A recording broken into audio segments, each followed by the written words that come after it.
Good evening and welcome to Danville High School for a matchup of two of the best teams in the state. It is the Danville Warriors, a record of 1-0, ranked number 1 in 3A, facing off against the Mooresville Pioneers, who are also 1-0, ranked number 2 in Class 4A. Good evening, everybody, along with Big Jan Bozier. I'm John Herrick. Thanks for joining us for another edition of high school football on the ISC Sports Network. Jan, Martinsville with 6 starters back for this season. They run a spread offense that put up 35 points in their win last week. What makes this Mooresville offense so explosive, Jan? I'll tell you, first of all, it's good to see you, John. Good to see you, I too. look forward to seeing you and my ISC teammates. It's great to be here. Love to be at Danville. And to answer your question, what makes this Mooresville team so explosive, one guy.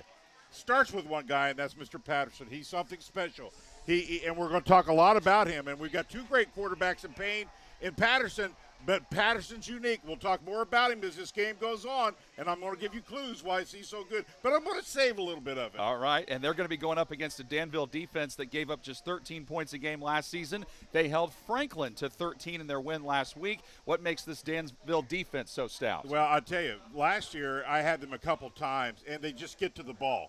They are so quick up front. Their linebackers are super quick. Now, there's some new guys that are on this year's team, but they have a tradition. They have a culture here, and it really starts with this defensive squad. Look for them to be really versatile tonight because you're going to have to be against Mooresville. Tonight's game brought to you in part by Endeavor Communications. Become unstoppable with frustration-free internet, phone, and managed IT solutions. Also by Hendricks Regional Health. Joint pain? Schedule a sports medicine appointment at hendricks.org/ortho. And by Defining Looks Wig, Hair, and Nail Salon. Be your own kind of beautiful at defininglooks.com. We're just moments away from kickoff. We'll have the starting lineups and kickoff for you when we come back in just a moment on the ISC Sports Network.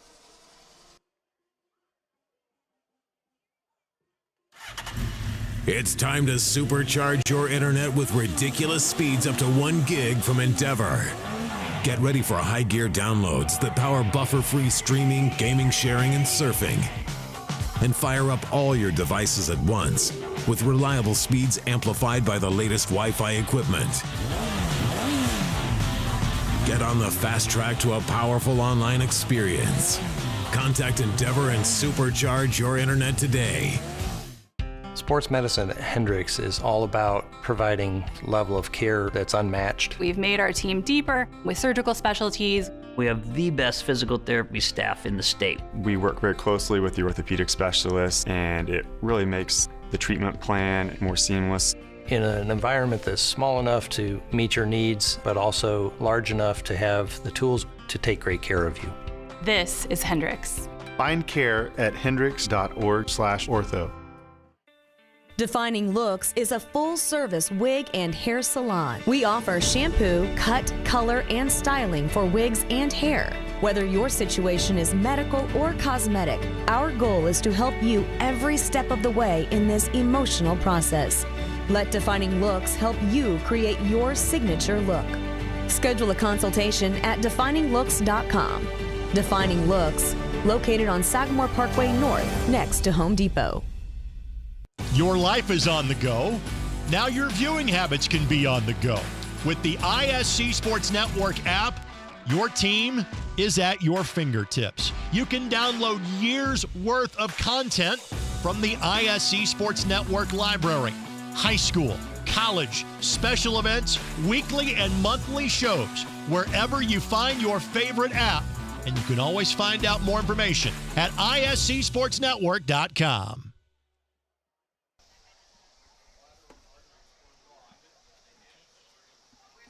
And before we kick things off, let's get to our keys to the game, Jan. John, I'll tell you, we're going to see a lot of offense, and most of it, or a significant amount of it, will be passing. And these teams, once they get in a rhythm, both are very effective on the passing game.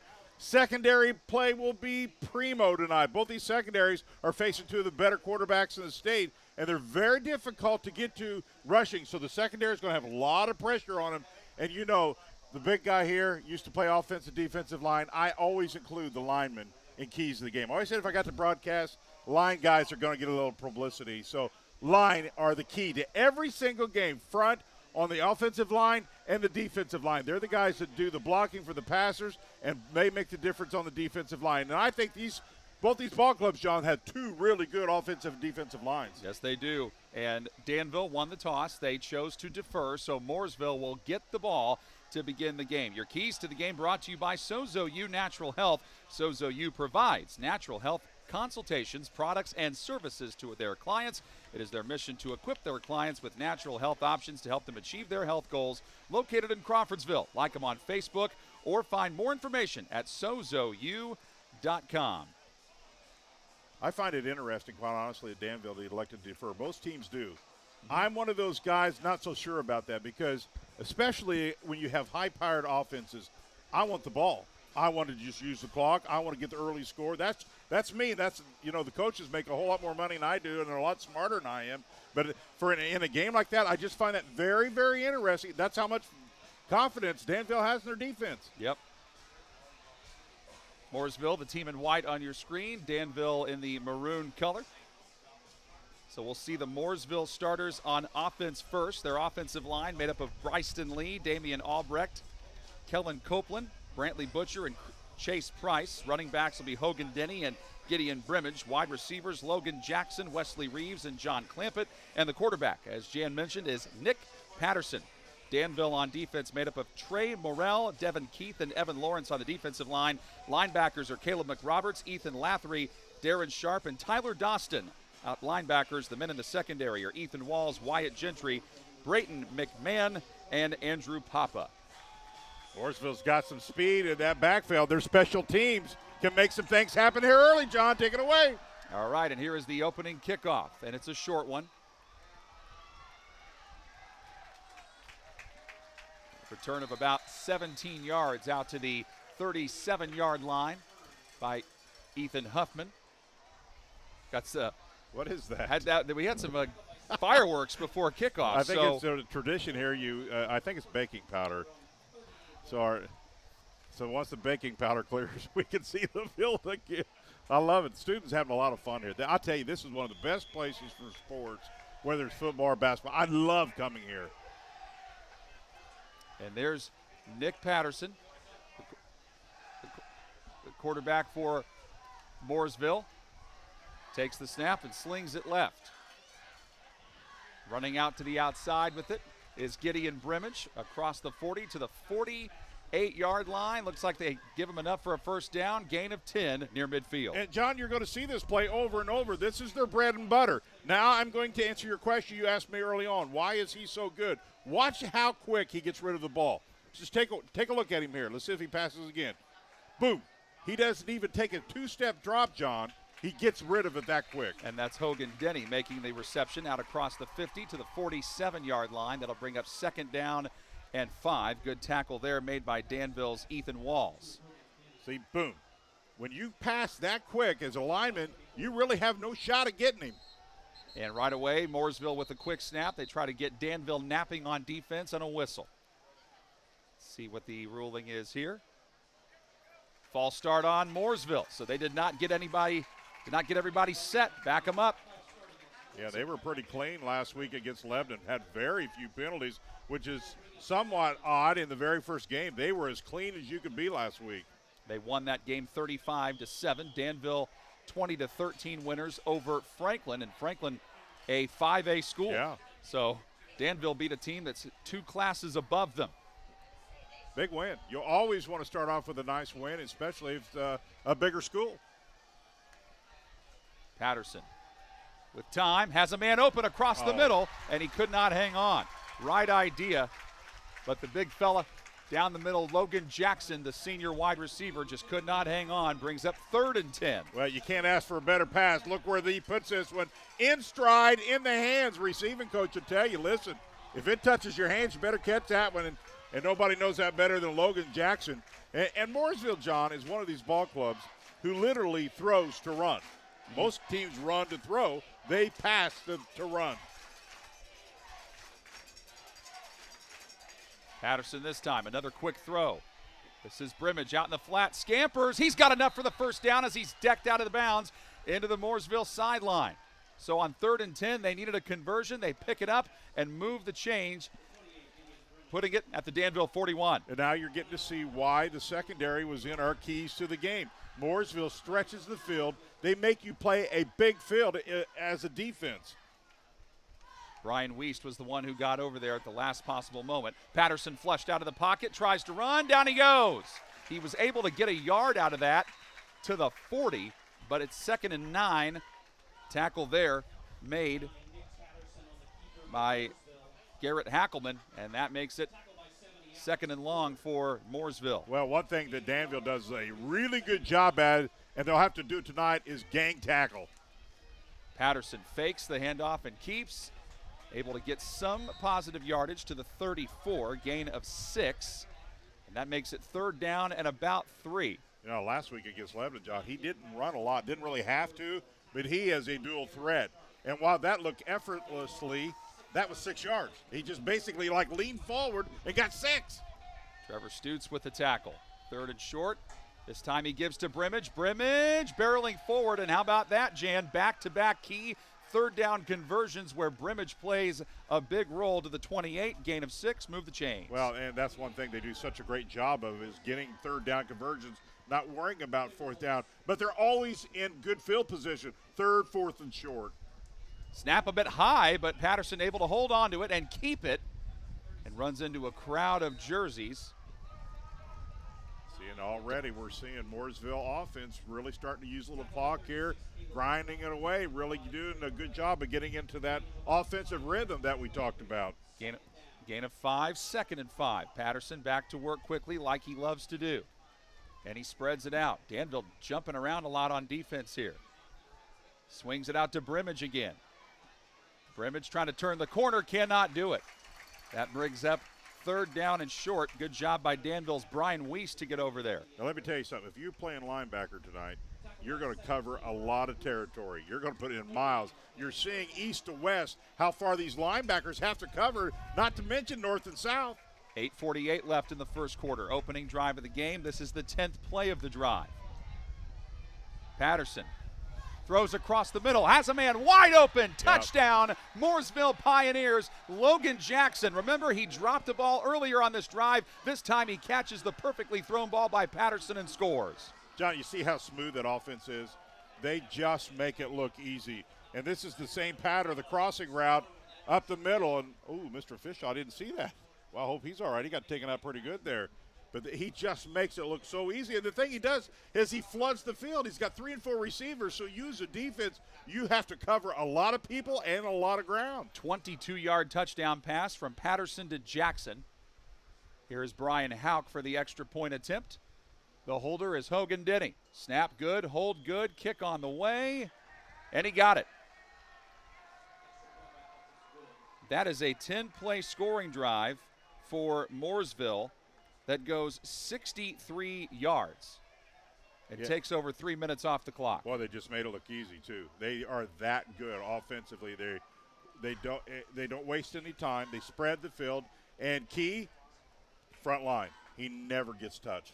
At least up till now, I've seen him a whole game, and now just early they're not going to lay a hand on him, and that's not necessarily the defense's fault. It's just he literally 1,000, boom. It's gone. As a defensive lineman, you need almost 2 seconds to get to a quarterback. And now that the Danville starters are going to get the ball on offense, let's run those through for you. The offensive linemen are Marshall Clark, Parker McIntyre, Craig, Caleb Caudle, Ryan Smith, and Ethan Duke. The running backs, Andrew Papa, Brayton McMahon. The wide receivers, B.J. Wiest and Braxton Fullwider. And Cale Payne is your quarterback. On defense, the Mooresville starters will be made up of Max Fischel, Devin Davis, Luke Bollock, and Gavin Toole on the defensive line. The linebackers are Branson Blair, Brady Johnson, Aiden Holtzclaw, and Hogan Denny. And the men in the secondary are Logan Jackson, Brad Hess, and Julian Thompson. Head coach for Danville is Jamie Comer. He's in his 2nd season with the program, a 12-1 overall record. And the Mooresville head coach is Mike Gillen in his 43rd year coaching overall, 342 wins, 133 losses, 37-16 in his 5 years at Mooresville. What a job he has done in his coaching career. John, could you imagine coaching 43 years? I cannot. Can you? No. Hey, that's You think about him and Bud Wright had shared in 56 years. That's unbelievable. Kenny Curry is the kickoff specialist for Mooresville, and this was a short one. Bobbled, fielded, and then bobbled again outside the 20. And the man who came up to field it, don't think he expected it to be that short, was Brayton McMahon, and just did the wise thing to fall on it. So 1st and 10 for Danville from their own 22. And we get to see Mr. Payne. I tell you, he's one of the smoothest quarterbacks that I seen last year, 3-year starter.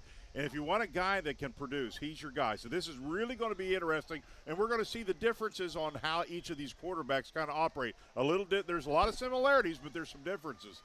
But I like his game a lot.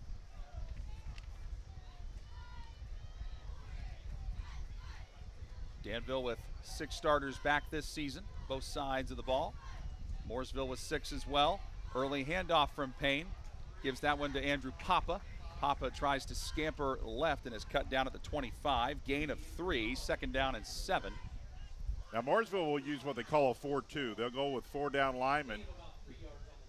And all these defenses are very similar. Everybody has a different numbering scheme for it, but for the most part, you've got to have quick guys up front, and you've got to have guys in the middle that can move, and the secondary has got speed. At the end of the day, that's what it's all about defensively. Damian Albrecht with the tackle for Mooresville. Payne sends a man in motion.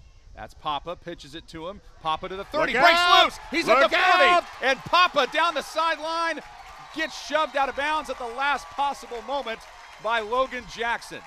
And that brings the Danville crowd to its feet. And rightfully so. And I really think that Danville come into this game with a mission that they have to run the ball a little better. They only ran for 103 yards last year. Got some key blocks. Look at 3, 4, 5 great blocks around the edge here. And then he shows some great speed. 53 yards on that run for Andrew Papa. 1st and 10 for Danville from the Mooresville 32-yard line.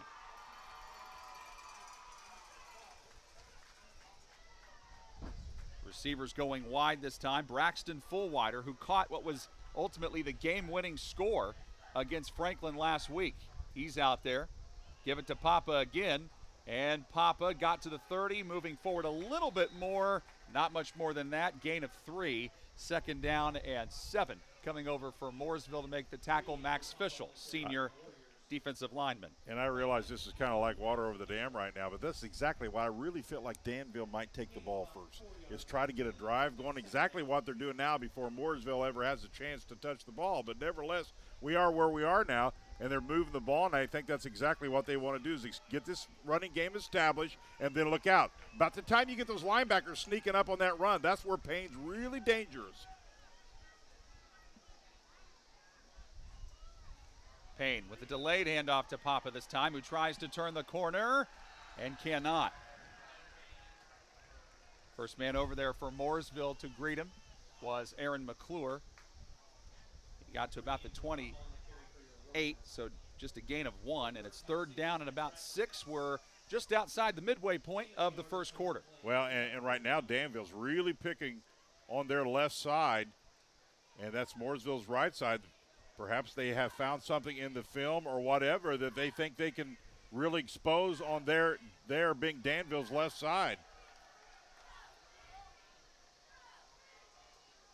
Payne to Papa again on 3rd and 6, and Papa goes up the middle this time and ends up picking up a 1st down to the 18 for a gain of 8 and a Danville first. Yeah, and I don't know if you all seen this at home or not, and he needs a little break right now. But you kind of just missed it there. The handoff wasn't real pure, but he actually was able to get it, tuck it in before he took a hit.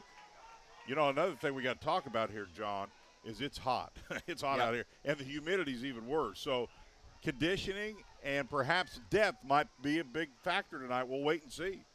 It was a factor in really all the games last week across the state of Indiana. Game time temperature at kickoff was 90 degrees. Yeah. Except Lucas, where I was at, it was air conditioned. You lucky dog, you. There's a throw out into the flat left. It's incomplete to Jimmy Greenfield. Could not quite hang on. Brings up 2nd down and 10. Tonight's broadcast brought to you in part by Endeavor Communications. They offer a variety of internet speeds that fits your family or business needs. Surf the internet faster than ever before with internet speeds up to a gig. Contact them at weendeavor.com for more information. Papa already having more yards rushing in this game than he did all of last game. And he had that 53-yarder on that one play where it's 2nd down and 10 for Danville. And Cale Payne looking over at the sideline for what to do. If you're going to start with a team, boy, to have a veteran quarterback, that's where you want to start. Payne going to the end zone and overshot his man just a little bit. Looking out there for Braxton Fullwider. Can't blame him after what Fullwider was able to do last week. And it's 3rd down and 10. Now, Logan Jackson is the defender here. He never seen the ball. If this ball is close, it has a shot because Jackson never, ever seen the ball. As a defensive secondary player, you've got to know where the player is, the receiver, and the ball. He never seen the ball. This is the 7th play of the drive for Danville, a drive for them that started back on their own 22. And they're facing a key 3rd and 10. Pitch left to Papa. Lost it out of bounds. And I don't know how they're going to rule this. Are they going to say he completed the pitch? Yes, and that he dropped it. So they're going to give him forward progress, I think, to about the 18. So it's 4th and 9. Well, this is a couple times now that either the handoff or the pitch has not quite made its destiny. They got to get that cleaned up a little bit. Both times they were able to escape without any turnover. You're down in the red zone. This is not the time or the place against a really good team to not make those secure handoffs or pitches. Lucas Bullock over there on the tackle for Mooresville. And it's a big 4th and 9. Payne in trouble, trying to take off and run. Breaks loose. He's inside the 10 and somehow got a 1st down to the 8-yard line. And that is enough for a first. They needed 9, and on that scamper by Payne, they got 10. And this is what makes Payne so special. He is a very smart quarterback. He reads the blitz. Secondary for Mooresville really had everybody covered, so he took his chance and got great yardage versus trying to make a throw that was not there. That is what makes Payne so special. It's 1st and goal now. Bradley Hess was the man who saved a touchdown for Mooresville. This is a really, really solid drive by Danville.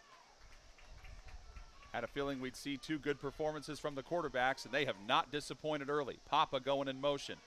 Handoff this time to Darren Sharp, the junior running back, 5'10", 185 pounds. Ahead to the 6 for a gain of 2, 2nd and goal. Danville really tries to get you to respect that dive. Dive left, dive right. They'll go off the edge and get the linebackers and everybody to kind of close. The next thing you know, they'll try to get something outside. Let's see, as a defender, you've got to be aware of everything here. Play action, because Payne is very good at play action. Papa's lining up on the end of the line to the left. Now he comes in motion. Handoff. No pitch. He pitches it to Papa. Papa with 1 man to beat, does not beat him. He got hit at the 1-yard line, gaining 5, 3rd and goal from the 1. The man for Mooresville coming up big, Ashton Holtzclaw, the senior linebacker. Yeah, and Holtzclaw makes the play of the game, at least for Mooresville right now. That is a very clean, solid, touchdown-saving tackle. 3rd and goal. This time he tries to sneak it. Looks like he might be in, waiting for the ruling. There it is. Touchdown, Danville, and they are an extra point away from tying this. Well, give Mr. Payne so much credit for this whole drive. He really sold that action, that fake in the middle and then the pitch. Really got the linebackers for Mooresville to bite on that fake and really got great yardage at it. And then from there, it's just power in for the 1. Really, really solid drive by Danville. Danville's got to get 1 more guy out there. They only have 10 players. Extra point ready to be applied by Caleb Harvey, 5'9", 140-pound junior. And before he does, a whistle and a timeout called by Danville. Today's broadcast brought to you in part by Hendricks Regional Health. Whether it is a preventive health checkup, a needed procedure, a screening, or lab work, you can always count on Hendricks Regional Health for safe, exceptional care. Find that care at thisishendricks.org. Also, I don't want to overstate the importance of an extra point early in the game, Jan, but you really don't want to come up short on this one, especially after that drive you just had. And wow, how many times have you and I called games where we've seen a missed extra point possibly be the difference? Well, and especially in a game like this. This is not a game that you can leave, as I always say, points on the field. Hopefully this doesn't come back to haunt Danville. Still way early for sure, but That's tough. Got to hit those now. We'll see. An early timeout called by Coach Comer. So they have 2 remaining. I think they might have just been a little bit unsure of things because they were trying to get that 11th player on the field. And now that they've got everybody set up, boy, look at that excellent shot there by our camera crew. Beautiful skyline tonight in Danville. Snap is good. The hold is good. The kick is through. And we are knotted up at 7 with 4:08 to play in the first quarter. Mooresville gets the ball when we come back on the ISC Sports Network.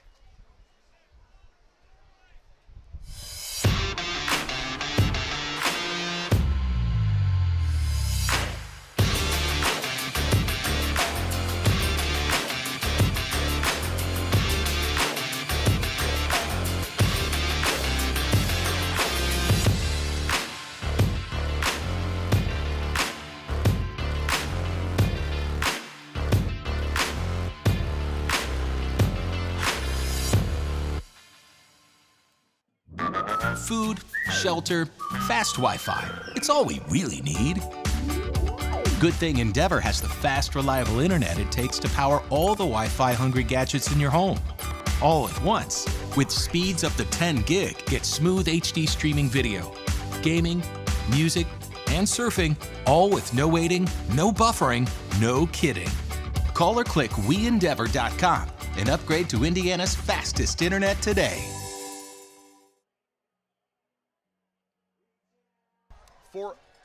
4:08 to play in the second quarter. We are tied at 7. Both teams have scored on their opening drive. Along with Jan Bozer, I'm John Herrick. Okay, Jan, Mooresville about to get the ball back on offense. What do you think Danville can do defensively here to try to make a stop this time? Well, that's a great question because it's a very difficult answer because Mooresville makes it so difficult because how they spread the field.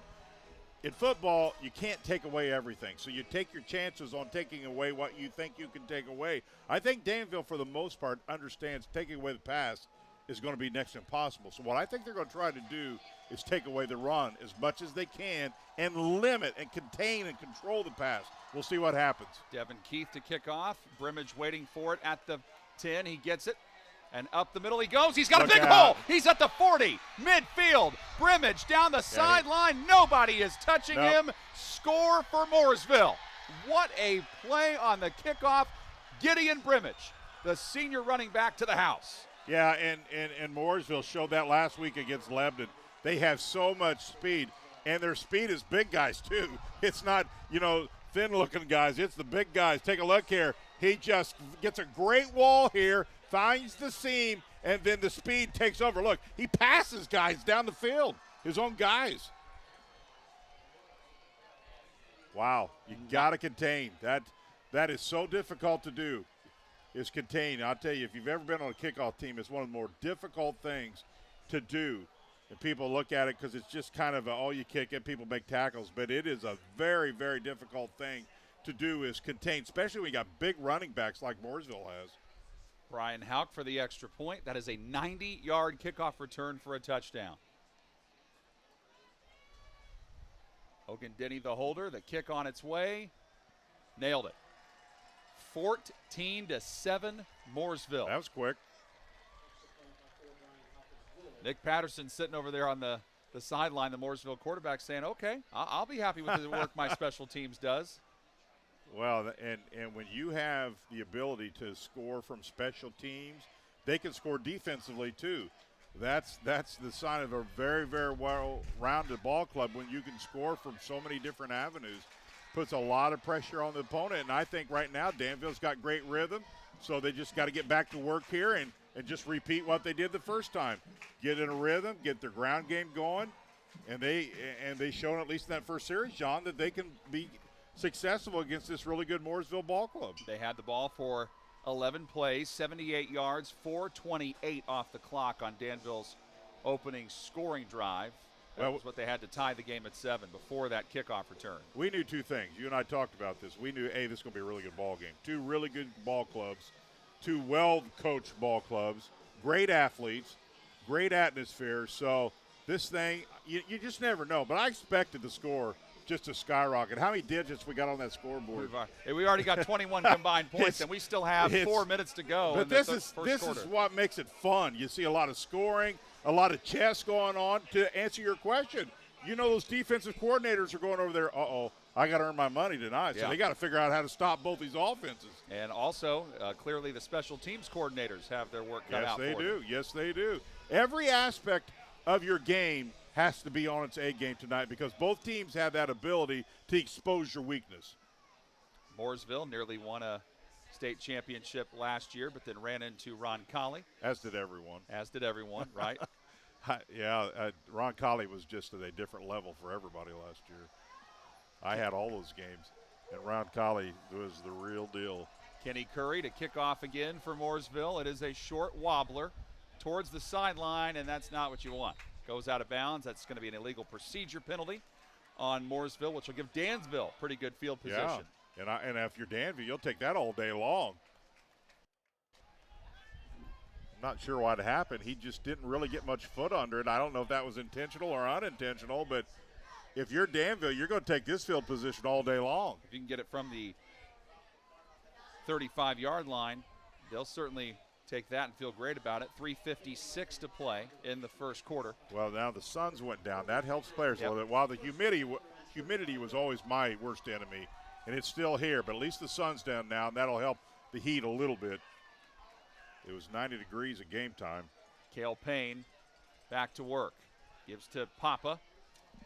And his lead tailback, Andrew Papa, I remember had that 53-yard run with a good start here on this drive. Out to the 39 for a gain of 4, second down and 6 on the tackle for Mooresville, Jackson Nielsen.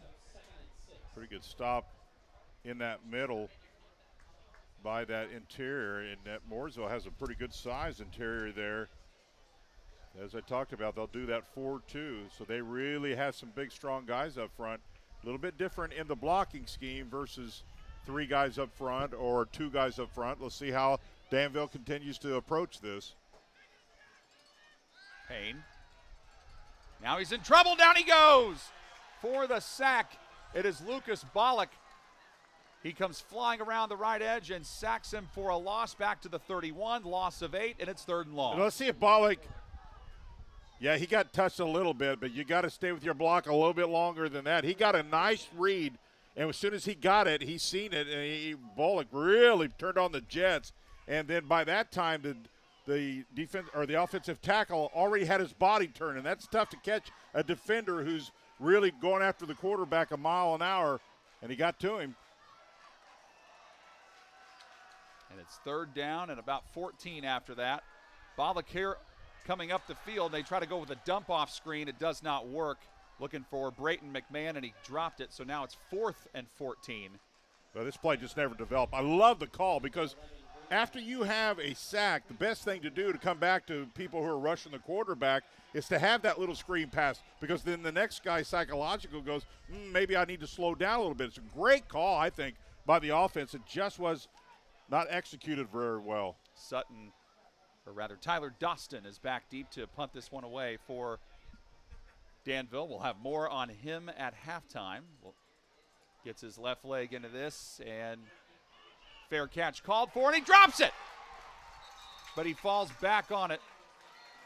Nice job there by Johnny Clampett. So he dropped it, then he fell right back on it. However, because of that, it ends up being a loss of probably about 4 yards from where they would have gotten it. So Mooresville's getting it at their own 26. Now, John, with 2:22 left in this period, we're going to come back later on and see how effective this was. This is one of the times that Danville wasn't able to do much offensively. Let's see if that affects this game much in field position or if Mooresville can capitalize on it. Nick Patterson back to work at quarterback. Fakes to Brimage. Screen pass left side. Nowhere to go for Hogan Denny. The Mooresville defense all over it. Well defended. You got to read this one. And this is the bread and butter play. And I got to think Danville's probably worked on this all week long. This is Mooresville's bread and butter play, just out to the flats. Boom, quick. But what he does very well here is the outside linebacker turns the ball carrier inside.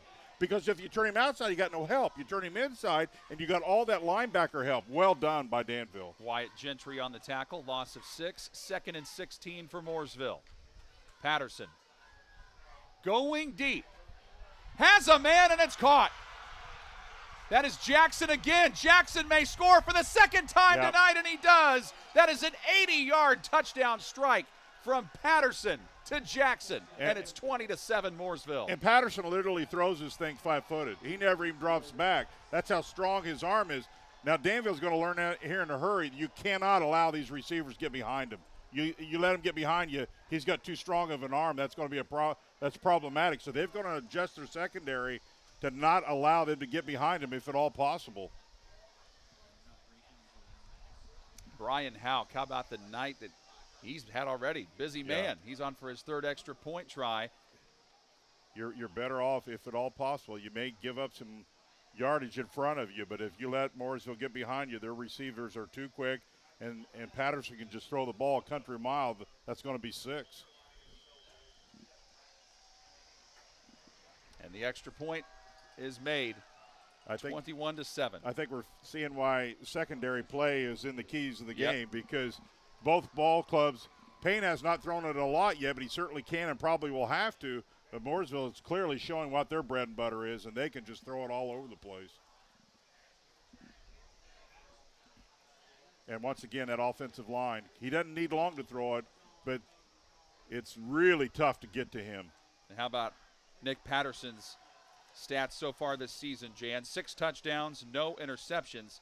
His longest throw before that was a 30-yard touchdown pass, and he just threw an 80-yard strike. Well, and that's the other thing that adds to so many things that you could say are so good about him. He doesn't force much, but he didn't have to force much. Let's give these receivers from Mooresville a lot of credit because they get separation. And when you get separation like they do, it makes his job a whole lot easier than if he has to just really throw it in there without much room. Logan Jackson had 7 receptions for 88 yards last week. He already has 2 catches this week and 4 touchdowns this season for Mooresville. And the Pioneers, number 2 in Class 4A, taking it to the number 1 team in Class 3A, Danville. But I think we have to go back to Danville's offensive series. Remember, we talked about they weren't able to do much offensively. They didn't get much yardage and didn't keep the ball very long. Their offense keeping the ball is as good a defense as their defense is because they just need to have the ball in their hands as much as they possibly can. Mooresville had a little trouble getting set on special teams. Curry tries to keep it in bounds this time, and he does. Trying to just kind of go with that deep onside kick, and it was fielded that time by Danville's Jimmy Greenfield, and he picked it up, was decked out of bounds at the 32. So it looks like, based on the way that Mooresville's playing special teams, Danville's going to get pretty good field position all night. Well, sometimes you are what you are as a kicking team, and if that's what you got, that's what you got. So what they're told to do, obviously, is just get it as near to out of bounds, and if it goes out of bounds, that's fine. But we'll take that versus a long return. So they're pretty comfortable with that. Plus, they know they got an offense that can put up massive points, too. So when you put those two together, it doesn't put near as much pressure on their kicking game as it would some teams. Payne back to work, trying to get his offense going. Papa, the handoff, bowing forward, taking defenders with him out to the 38-yard line. That is a gain of 6, second down at 4. I don't know that, once again, Danville necessarily needs to score. They certainly would like to, being down, but they cannot go off here and not hold on to the ball here for a little while and try to change the field, at least field position-wise. But, boy, the longer you go without scoring, it makes it a little rougher on you. So let's see if they can be effective here on this drive. Jackson Nielsen, Lucas Bullock combined on the tackle there for Mooresville. Great atmosphere tonight. Both student sections and fans have showed out well. Quick throw across the middle, incomplete as Payne tried to get it to Brayton McMahon. Good coverage in the slot there by Gavin Toole, third down and 4. Well, Payne hasn't thrown a lot, and this is a good call. I think that, was intended for Brayton McMahon, I believe, number 11.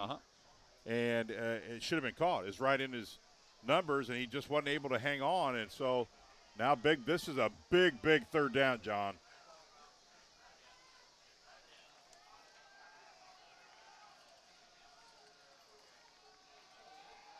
Payne in trouble, but throws it down the field just wide of the mark. Well, I thought he had him too. The receiver had a step. I think he had some room there.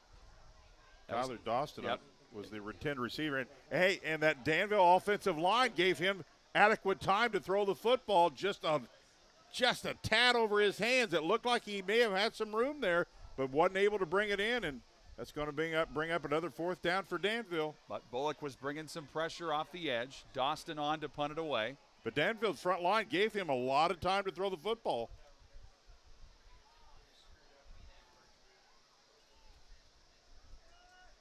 Doston kicks one, wobbles. Brimage going to let it go. Oh, this is going to turn out good for Danville. And it's downed at the 15-yard line by Ethan Walls. So that backs Mooresville up to their own 15-yard line. I really feel like now, John, this is that biggest series both for Danville defensively and Mooresville offensively. You're down 2 scores if you're Danville. You just don't want to go down 3 scores here early. So this may be as big a series defensively for Danville as it is for the offense, but maybe more so for Danville in this defensive series. Let's see if they can rise to the occasion. Or if you're Mooresville, man, this is where you want the killer instinct. Put them away. 47-yard punt on that. No return. 38 seconds left in the first quarter. Patterson throws it left. Caught by Jackson again, who's been his bread and butter all night. Out across the 20 to the 23. Gain of 8. 2nd down and 2 for the Pioneers. And did you see the timing on this? As he makes his cut, the ball's right there. That's all summer long, pitch and catch with your receivers. He just knew the ball was going to be there. Patterson with a handoff this time to Brimage. Brimage scampers forward, has the 1st down to the 26-yard line. Needed 2, got 3. A pretty good stop. And you're seeing really a good job by Danville. Really trying to control this run. They wait for the chains to move, and then they wind the clock. Only 6 seconds left. And to let the clock wind down, and that does it for quarter number 1. It is Mooresville 21, Danville 7. Second quarter coming your way next on the ISC Sports Network. The gratitude that we have for everyone here at Hendricks Regional Health, it's bigger than a thank you. We have been recognized by Health Grades for 14 years in a row for patient experience. There's only 7 other organizations in the country who have that track record. You treat everyone like they're your neighbor, friend, family. That's the most important thing to Hendricks. 14 different hospital staff members came in to meet our baby. That's how much these people cared. Find care now at thisishendricks.org. Defining Looks is a full-service wig and hair salon. We offer shampoo, cut, color, and styling for wigs and hair. Whether your situation is medical or cosmetic, our goal is to help you every step of the way in this emotional process. Let Defining Looks help you create your signature look. Schedule a consultation at defininglooks.com. Defining Looks, located on Sagamore Parkway North, next to Home Depot.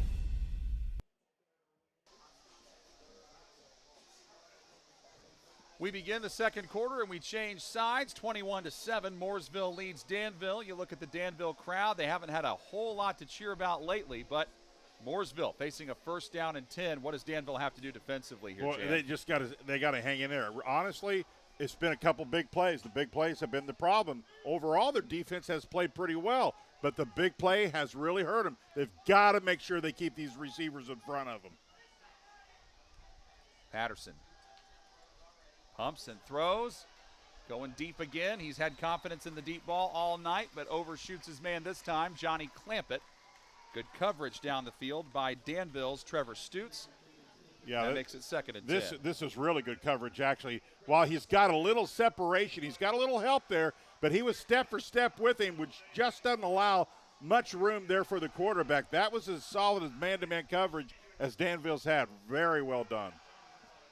Logan Jackson has caught 2 touchdown passes from Patterson. Patterson with the handoff this time to Brimage. Brimage tries to scamper out of a tackle, cannot do it.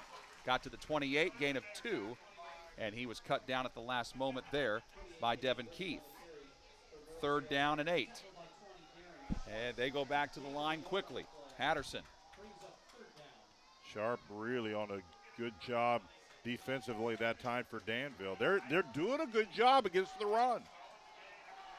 Patterson throwing it as a catch for a first down. This time it is Johnny Clampett.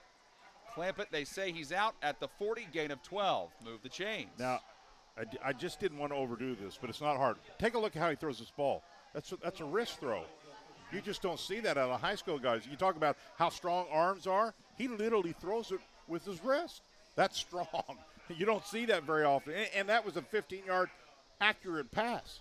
Andrew Papa was the man on the coverage for Danville.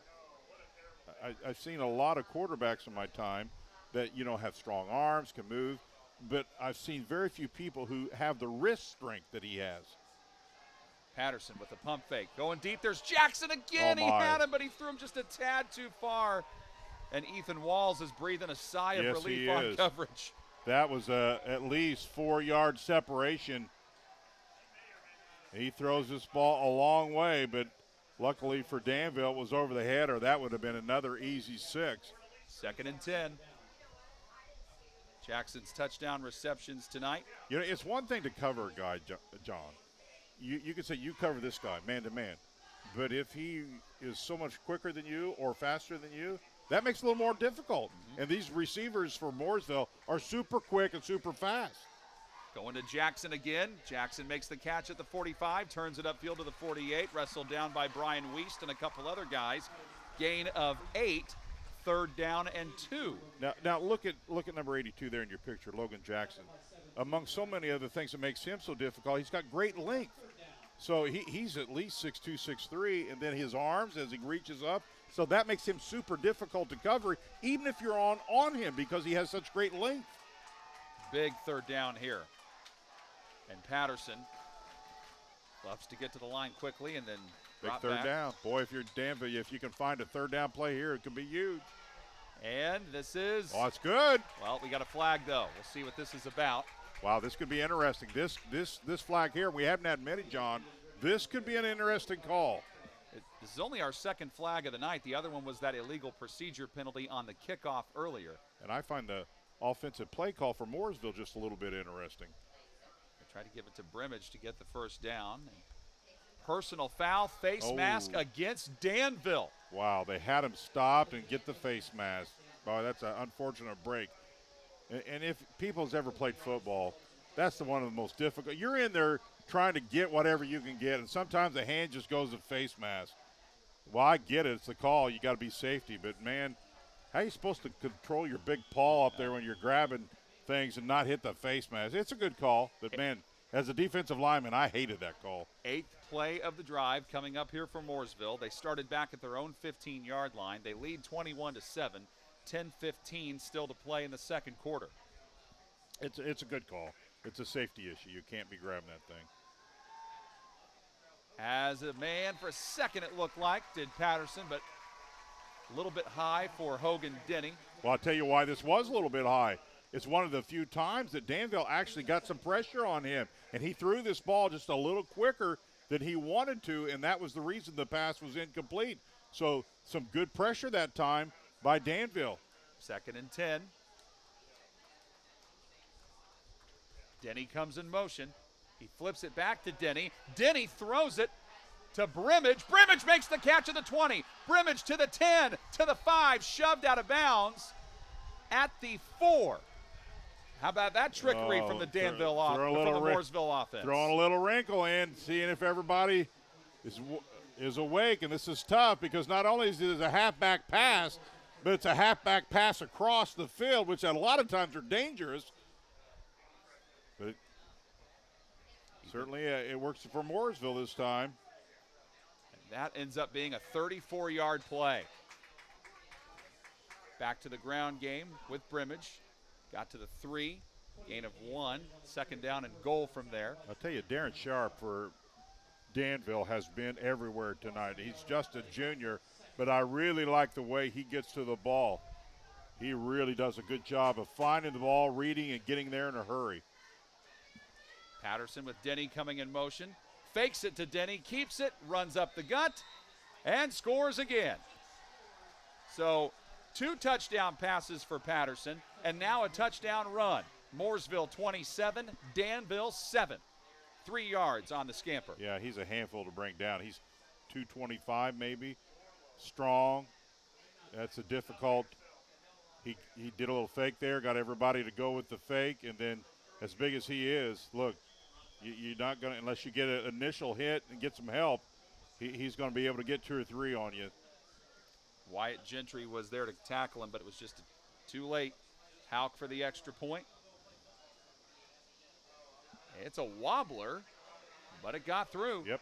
Mooresville 28, Danville 7 with 9:25 to play in the second quarter. Back in a moment on the ISC Sports Network.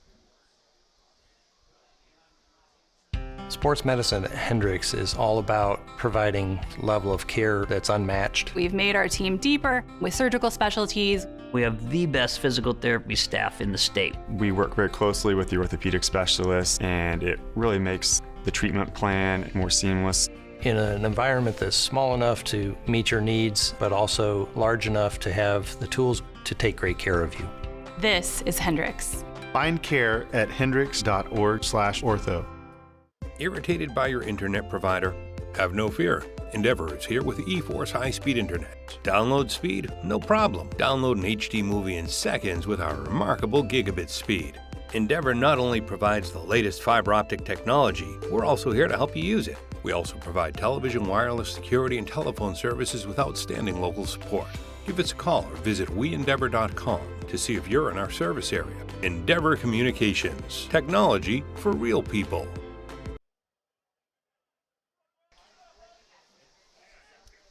28-7, Mooresville with 9:25 to play in the second quarter. Along with Jan Bozer, I'm John Herrick on the ISC Sports Network. Tonight's broadcast brought to you in part by Defining Looks Wig Hair and Nail Salon, where they can assist you with a wig for your hair loss needs due to COVID-19, any medical conditions such as cancer or age-related thinning hair. They're also certified in toppers, wigs for kids, and children with hair loss. Find them on the web at defininglooks.com or on Facebook and Instagram. Well, 9:25 left in the half. And yeah, I think you said during the timeout, Mooresville scored every time they've had the ball. That's right. Accurate. Boy, they're just in sync. And we talked about offensive rhythm. I think they're in offensive rhythm. 11 plays, 85 yards, 3:03 off the clock on that last scoring drive. The kickoff by Curry into the end zone perfectly. Well, now if you're Danville, you can't abandon the running game, but now you got to find some offense. And so here's the good and bad news about that. They got a good quarterback to throw the football, but now Mooresville also knows they have to throw the football.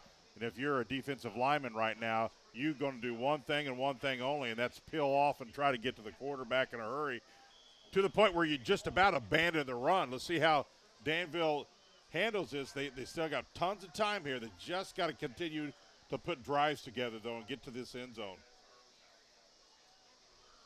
Pitch to Papa. Papa to the outside. Nowhere to go. Got to about the 24. So looking good there to start. Then he got bent backwards. Gavin Toole over there for Mooresville, as well as Ashton Holtzclaw. And it is 2nd down and 6. You know, one of the things I thought we might see in this ball game is because how good Mooresville is, I thought we might see Danville throw a little more on first down. They haven't really done that so far, just to try to get things opened up for the running game a little bit.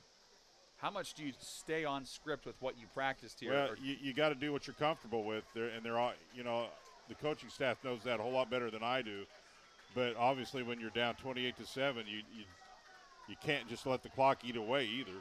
Papa, the carry again, dives forward to the 28, putting an end to that run.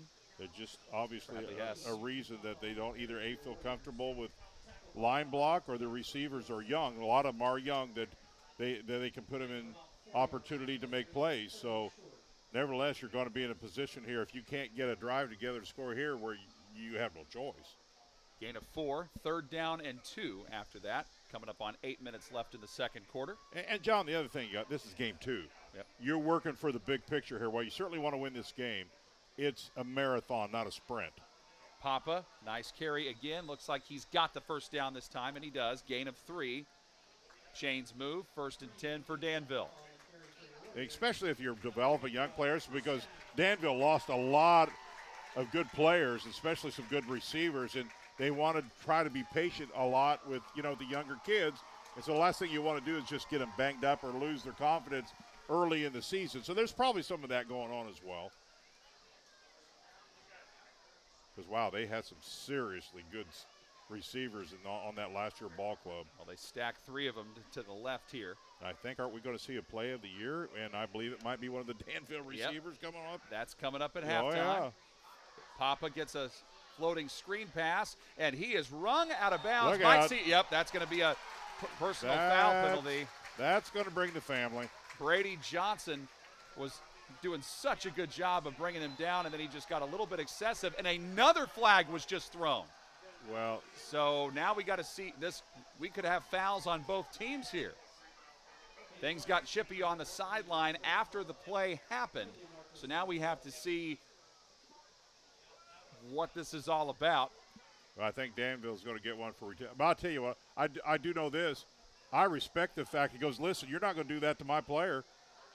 And I obviously the Mooresville kid did something he shouldn't do. This is I don't know how intentional. He should have just stopped on the whistle, and he didn't. That's a flag. Yep. And that's not good. He shouldn't be doing that. But you know what I like from Danville? While he picked up the flag, and you got to control everything here. That's my team. That's my family. And he's showing the younger players, listen, that's the intensity I play with. And while the coach has got to tell him to settle down, and I get it, I respect the fact, listen, that's my family. That's my team. Don't do that. I get it. I like it. I don't like the foul, and I get it. You got to call that. But that's what team football is all about, is protecting your players. I'm not promoting anything here. I'm just saying I like his attitude. But everybody's got to stop on the whistle at the end of the day. And when you don't, that's what the yellow thing's for. Mooresville player clearly should have stopped, and he didn't. So it's a personal foul penalty against Mooresville, and then a taunting penalty against Danville. And after all of that, it is 2nd down and 5 for Danville from the 35. Let me tell you something. Football's an intense sport, and you as a warrior-type player, you play hard, and sometimes the game gets a little emotional. And if you're not playing with some emotion, you're probably not playing real hard. And Papa, he's been playing hard, gets across the 40 to the 42-yard line, picking up 7. On the tackle was Jackson Nielsen, but the chains are moving yet again for Danville. This is the 6th play of the drive for them. A drive for them that started back at their own 20. They've had the ball for over 2 minutes. We're inside 7 minutes to play in the 2nd quarter. Mooresville ahead 28-7. I'm telling you, John, if somebody comes through and takes me out, I expect you to protect me. I'm just telling you right now. I will definitely protect you. I'm old, so I don't know if I can protect you or not. Well, that's comforting to know. I'll do my best. I'll just say that. Well, now I'll sleep much better at night knowing all right. that. Papa again with the carry to the 46. Gain of 4, 2nd down and 6. First guy there for Mooresville, Gavin Toole. Well, we talked about last week that Danville only rushed for 103 yards in that win, and clearly they're trying to get this running game a little better, where they had 170 yards passing last week against Franklin.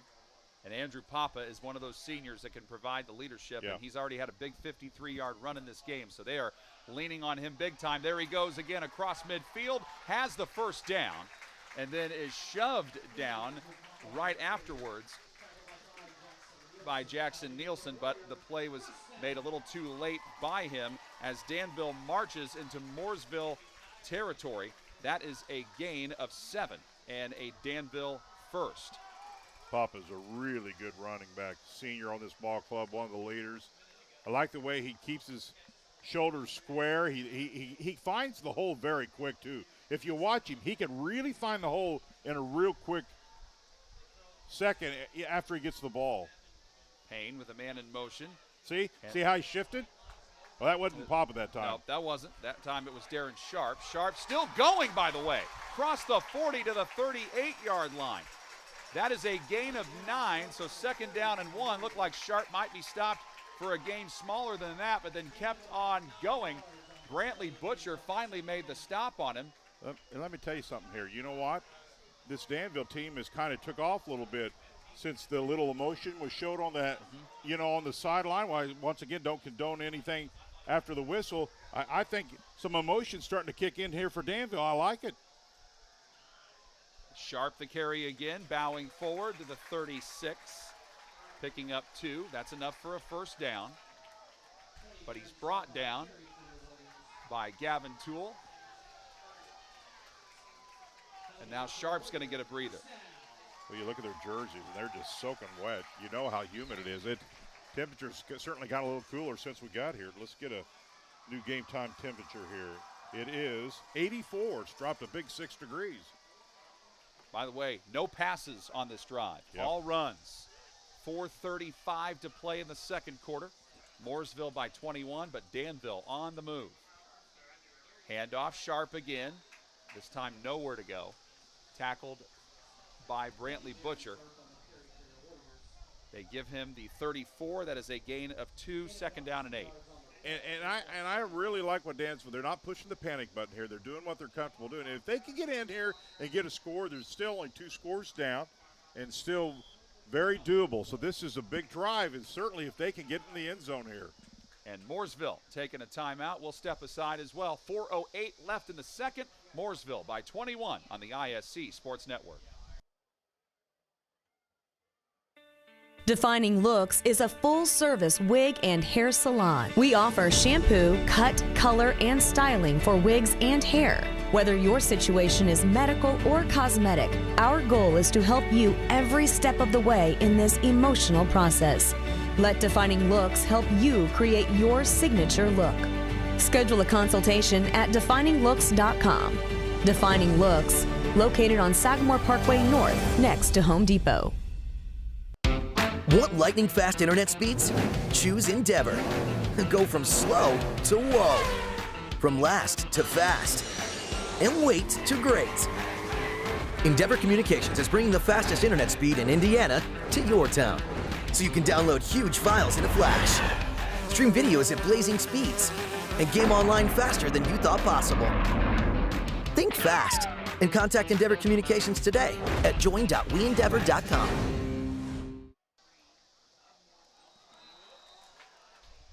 Back with a second down and 8, which might have just turned into second and longer. Yes, it did.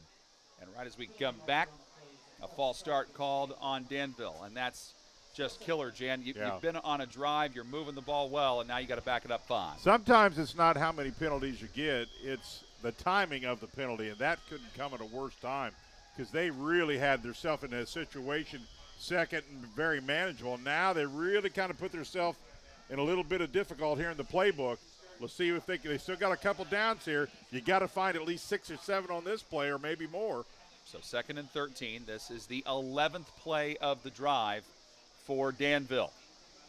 This is the first pass of the drive, too. Payne going deep. Perfect. Got his man for the touchdown for the Warriors. That is Brian Weiss, who got behind the defense and scored. And Danville does to Mooresville what Mooresville did to Danville. He got behind him, he got separation, and Payne can't throw this ball any better. And what he does is he leads him. If he throws this too early, it's not going to be caught, and he throws it too late, it's not going to be caught. Payne absolutely throws this perfect and lets him run right underneath it. You can't throw any better than that.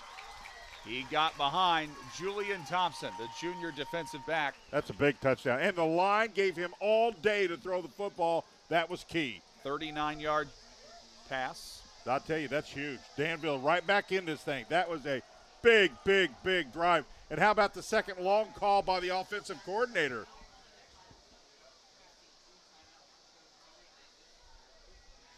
Looks like Danville needs to call another timeout on a special teams extra point play. Remember, they did that back in the first quarter. They got to do it again here. 11 plays, 80 yards on the scoring drive. 5 minutes, 23 seconds off the clock for Danville. And the extra point try coming up. Wow, what an excellent throw. It is an absolute thrill through the years to see really good quarterbacks. Ones that use their head, ones that make good plays, ones that know how to anticipate. Boy, we're just absolutely having a treat tonight to have 2 really, really good quarterbacks put on a show here. I love it. So of those 11 plays, the first 10 on the drive were runs, and then on the 11th play, Payne throws a strike for a touchdown. And that's experience played a big part of that because he's been around the block a few times and knew exactly when to throw that football. Caleb Harvey for the extra point. Trey Thompson is your holder. Harvey trying to line himself up.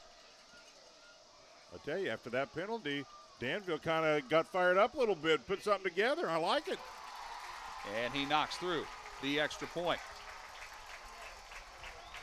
28-14, Danville back within 2 scores. Mooresville gets the ball back with 4:02 to play in the second quarter. So one thing that is a bit of a downside here for Mooresville, Jan, is that they were just on the sideline, not being able to do anything for 5 minutes and 23 seconds. How do they try to get their offensive rhythm back going? If in fact they may have lost it, maybe they didn't, but they were on the sideline for a long time. Well, I think they're veteran enough where I don't think they lost it, but I really think the key is Danville staying on the field. That's to me the key to the game. While their defense has played very well, guess who can't score if they're not on the field?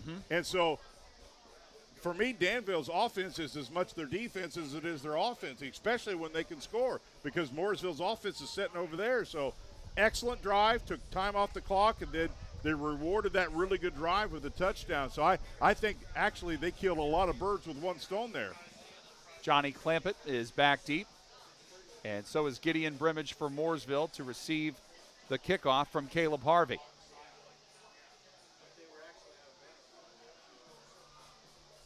Now, we've got to remember that Mooresville has great return specialists. Let's see if they can collect there, and Danville has to remember that as well. You got to contain here on this kickoff. Actually, that's James Beck doing the kickoff specialist duties. Brimage already with a kickoff return for a touchdown tonight. He gets across the 30. He may go again. He's out to the outside. He's at midfield. Brimage could go to the house for the second time tonight, and he does. Holy cow. That guy's special. There are some things you coach. There are some things you don't. That is partly coaching and a whole lot of athleticism. 79 yards on the kickoff return for Brimage. Now watch him read the blocks. Cuts back right there. Strong, where he can escape 2 blocks there, and then he has speed to leave everybody there. That's why he is so dangerous. Wow, that's a backbreaker. After you did everything you need to at Danville to get right back in this thing, that one is a backbreaker. So think about this. Last week, Mooresville beat Lebanon 35-7. Yeah. And already in the first half of this game, with the extra point by Hauk, he knocks it through. Now they already have 35 points, and there's still 3 minutes and 47 seconds remaining in the second quarter. Well, and 2 of their touchdowns that you just mentioned are on special teams. So, well, they have a lot of different ways they can get to you here, that's for sure. They didn't have any. I'm trying to remember last week. I had the game. I don't recall any returns for a touchdown. Maybe one. But anyway, oh, man, there's the people. Better be in shape. They're doing push-ups for each point. You have 35 push-ups so far tonight for the cheerleaders, man. Jan. I would go, I thought they were only up by 10, so only would have did 10. The girls are in a lot better shape than the guys, maybe. That's a lot of push-ups, John. It is. 35. Can you do 35? Huh? Yeah, I can. Oh, I could do 35 back in the day. My word, I probably can't do 2 now. Safety, and I'm hurting. I think the mindset for Danville's got to be this, Jan. Probably another long scoring drive. Get a touchdown maybe before half, and then you get the ball to start the third quarter. I agree, but I think they've got some more comfort here with their passing game with that last touchdown pass. So maybe they'll open up just a little bit. But their game plan is to really stay with what they're doing. They've been successful with it. Their problem right now is just stopping Mooresville. It's not they can't produce offensively. It's just special teams, and Mooresville's offense has at least been pretty successful here early. Kenny Curry with the ball on the tee. Danville had everybody up near the line to just be ready in case for the off chance that there was an onside kick. Brayton McMahon, one of the guys back deep for Danville. And this one of the balls headed his direction.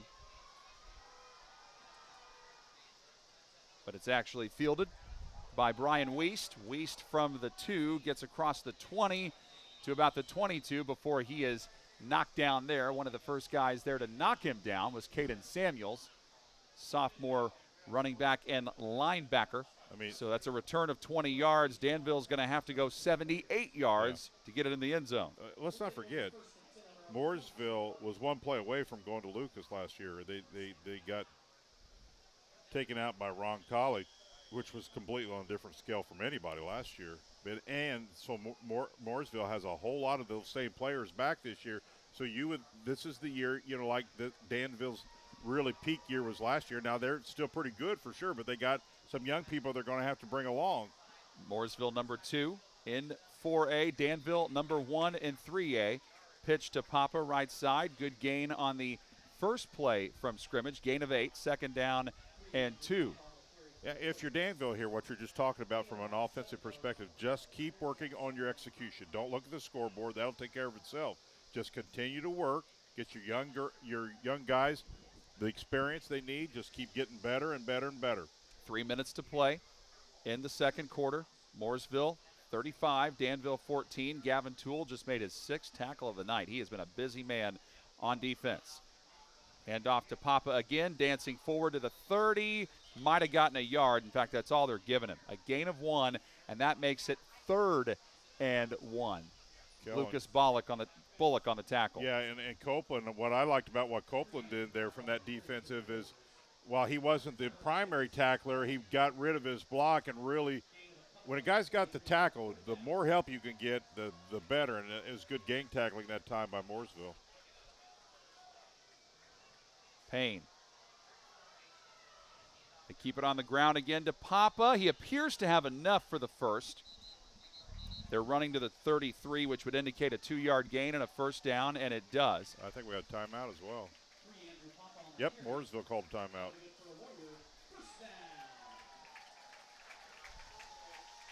All right, so both teams now have 1 timeout remaining in this first half. 2:20 to play in it. If those of you have been following along, by the way, on the ISC Sports Network throughout the offseason, we've been ranking our plays based on the votes from you, the fans, and we will come up at halftime and tell you who the winner of the fan vote play of the year was, and it involves a player from Danville. Yeah, I was going to say, we give him a big hint. We're at the place where it took the play took place last year. Yeah, it's special play too. It's going to be a lot of fun.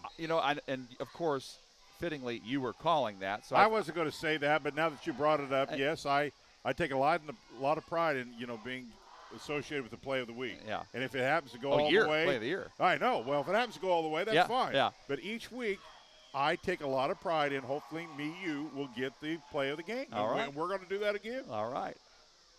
You might have bribed some of the fans, but that's okay. Whatever it takes. Tries to get to the outside, and he is pulled from behind by Bullock. Lucas Bullock continues to have a whale of a game defensively. Got to the 39-yard line, though. Papa making some good gains when he appears to be in trouble, and that's a gain of 6. Yeah, and there's a play I talked about earlier, his ability to go left and right incredibly fast.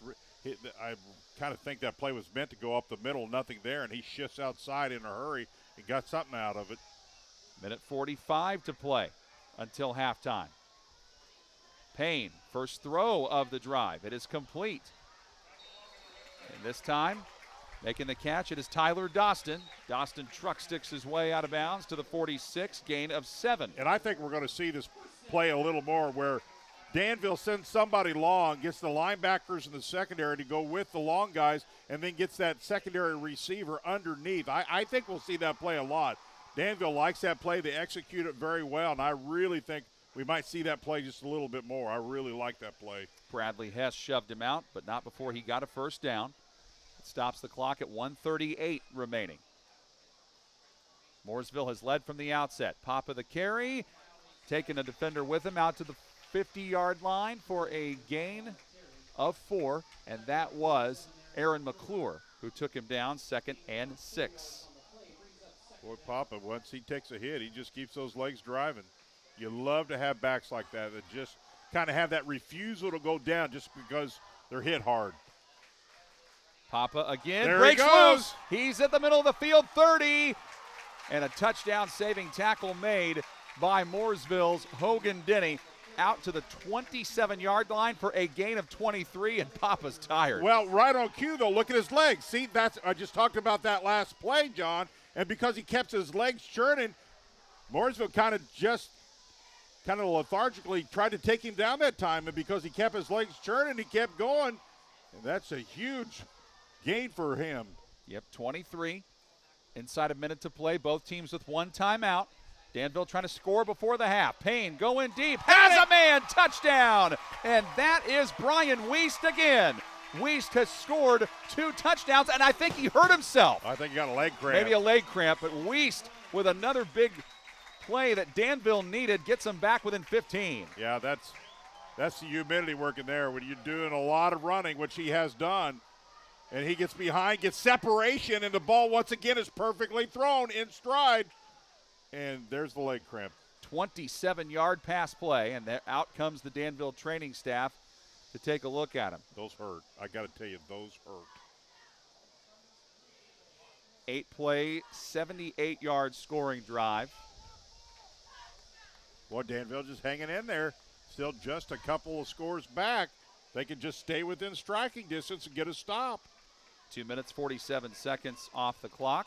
Boy, and Payne, once again, I seen it on the replay there, absolutely throws a perfect football.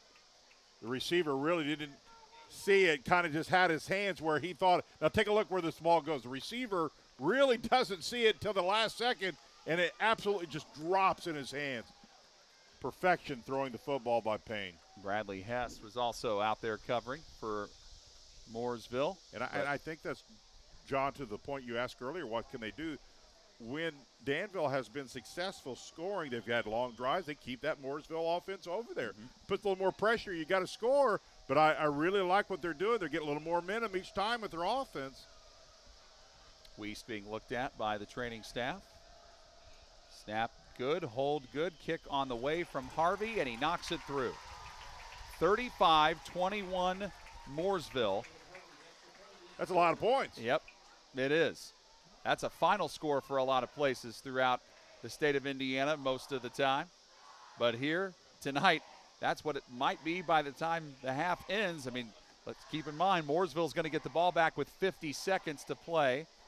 Yeah, it's imperative if you're a Danville fan that nothing happens as far as scoring in that 52 seconds, but that's certainly not what Mooresville has on their mind. They think they have the speed and the arm that they can score at any place at any time, and that's what they'll be looking to do. So Danville's got to keep everything in front of them here, especially in that secondary. Even if you have to give up some big yardage, do not allow someone to get behind you in the secondary. Also, this might sound crazy to say, Jan, but maybe kicking the ball out of bounds, not such a bad idea. Oh, I think it's a good idea. Because Gideon Brimage has 2 kickoff returns for touchdowns tonight, a 90-yard one and a 79-yard kickoff return for touchdown. And those are counted for the 14 points that are the difference in the game right now. Yeah, kicking out of bounds is a great idea, or I know who I would not kick it to. Either choice is a lot better than the other choice. Boy, I mean, if you take – I know you can't because it's a big part of the game. You take away those 2 kickoff returns, we got a tie ball game. We're close. So those 2 runbacks for touchdowns now all of a sudden has become super important because offense right now, it's kind of been tied. So the separation in the score has clearly been those 2 touchdowns on special teams. Also, there he is. 3 passing touchdowns for Cale Payne this year for Danville to 2 interceptions. Guess who wants the ball? Oh, he is. He's chomping at the bit. He can taste it. It's doing that. What he does is a lot like in basketball. A guy's hit like 5 3-pointers in a row. And James Beck opts to squib it. Jackson bobbles it for a second, then comes up with it at the 35, goes down at the 36. So that's actually probably the best possible scenario for Danville given what's happened to them on special teams tonight. Mooresville 1st and 10 from their own 36. They've got 47 seconds to work with. Let's see how they opt to play this. They try to be aggressive. They do have one timeout left. Can they go 64 yards for another touchdown? Well, Mooresville is incredibly hard to play zone defense against. You play zone against them, and it'll be tough. And playing man-to-man here, they've got to be really cautious. Nick Patterson. And Danville wants a timeout. They're going to talk about this, and they got to make sure they have absolutely their coverages. Everybody's on the same page, and who knows who's doing what here. So Patterson tonight, 2 touchdown passes and a touchdown run. 47 seconds remaining in the first half. And Danville just used their last timeout of half number 1. Got a great halftime show coming up for you. Be sure to stick with us. And we should have an outstanding second half of football. Danville's supposed to get the ball to begin the third quarter. Mooresville started this game off with a 10-play, 63-yard scoring drive. Took a 7-0 lead. Danville came back to tie it on the next drive with a Cale Payne 2-yard touchdown run. And then after that, Mooresville would score 21 unanswered, but Danville fighting back in it. That's where we are and how we've gotten to this point. This could be interesting for either side. If you're Mooresville, it can really put major separation. If you're Danville, you do not want anything to happen in less than 50 seconds. Patterson rolling and has a man for a completion just shy of midfield to the 48-yard line. Gain of 12, and that's a 1st and 10. Nice reception by Johnny Clampett.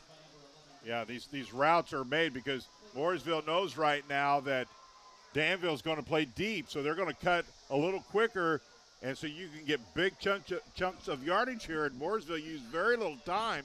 You think, well, 47 seconds, not much. Well, they used only 5 seconds on that play. Clampett coming in motion this time. Patterson with good protection in front of him. There's Jackson again with the catch, shoved out at the 39-yard line of Danville. That is a gain of 13 and a first down. Yes, sir. And Mooresville is getting big chunks of yardage here in a very short period of time. Still 38 seconds left, and they've got that one timeout they can use. Clampett moving again.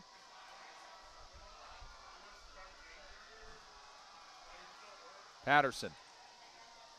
Jackson, sideline, uses it. Out of bounds he goes at the 32. Gain of 7. And it is 2nd down and 3. This is where Logan Jackson is so huge because he's a mismatch really to a lot of secondary players. And you get this thing high, he's really the only one that has a chance to get it. 35 seconds left here in the first half. What a clinic Mooresville's offense has put on. They've scored 21. The special teams has the other 14. Patterson slings it. Clampett again, 20, pushed out of bounds at the 17-yard line. That is a gain of 15 yards and another Mooresville first down. He was shoved out by Ethan Walls. 28.7 seconds. Look at this throw. Wow. Just flick of the wrist, right on the money. And just like that, within just very few seconds, Mooresville is in the red zone and striking again. Also helps to have Mike Gillen as their coach. Yes, 43 years of coaching, over 300 career wins, 37-16 record in 5 years at Mooresville, trying to get number 38 for the Pioneers tonight. Patterson in trouble this time, just heaves it.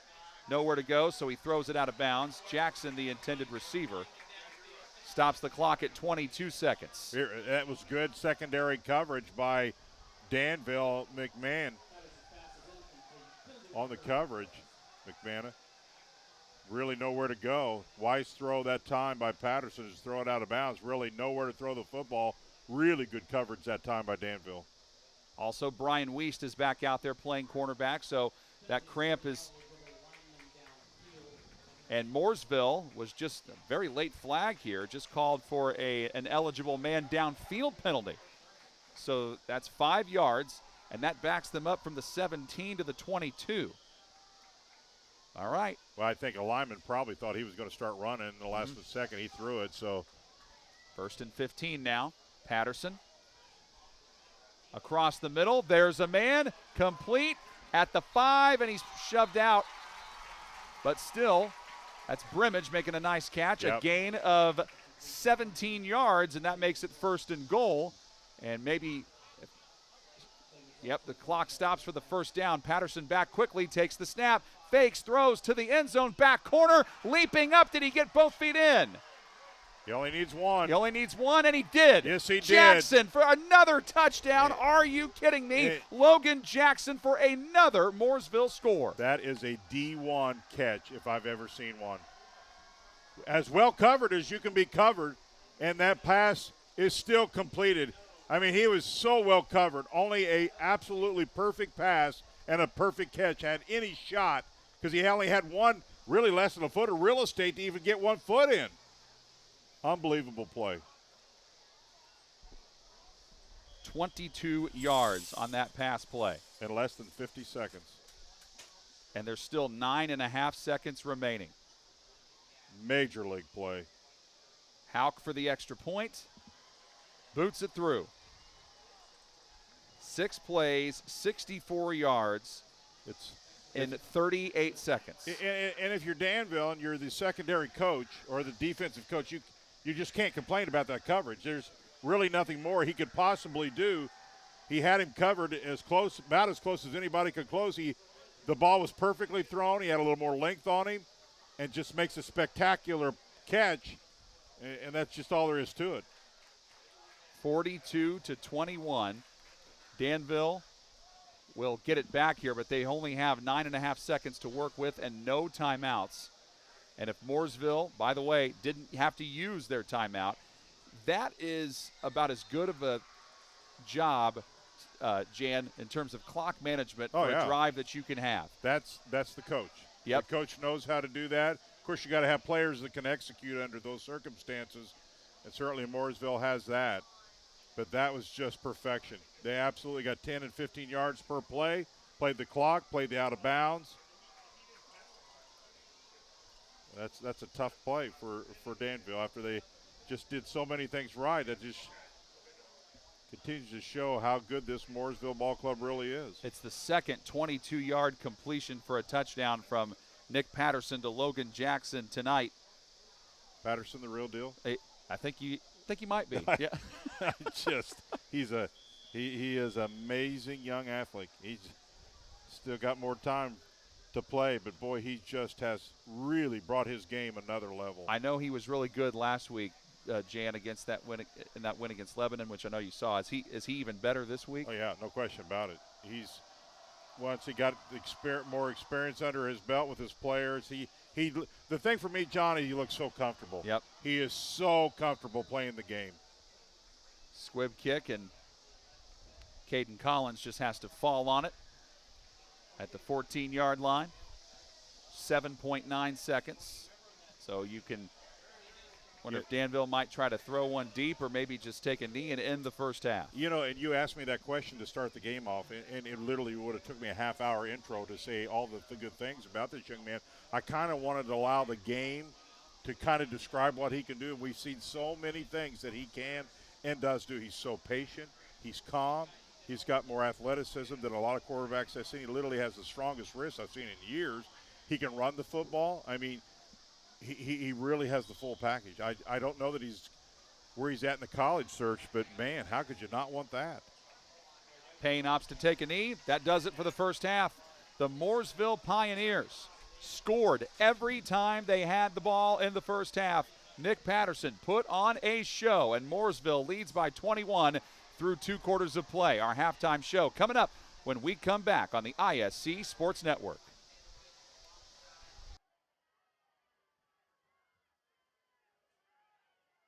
The gratitude that we have for everyone here at Hendricks Regional Health, it's bigger than a thank you. We have been recognized by Health Grades for 14 years in a row for patient experience. There's only 7 other organizations in the country who have that track record. You treat everyone like they're your neighbor, friend, family. That's the most important thing to Hendricks. 14 different hospital staff members came in to meet our baby. That's how much these people cared. Find care now at thisishendrix.org. Your life is on the go. Now your viewing habits can be on the go. With the ISC Sports Network app, your team is at your fingertips. You can download years' worth of content from the ISC Sports Network library.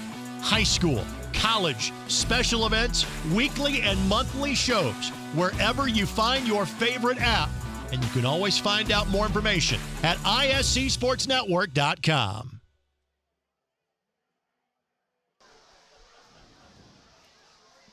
Mooresville 42, Danville 21 at the half. Along with Jan Bozer, I'm John Herrick. Thank you so much for joining us for another edition of high school football in the great state of Indiana on the ISC Sports Network. For those of you who've probably been following along with us on our social media pages on the ISC Sports Network, you've probably been seeing we have been counting down our plays of the year for 2020, and you, the fans, have decided what our play of the year winner is, and congratulations to Danville's Tyler Doston, our 2020-2021 ISC play of the year winner. Here it was. Tyler's tip and catch touchdown against Tri-West earns Danville a $500 check.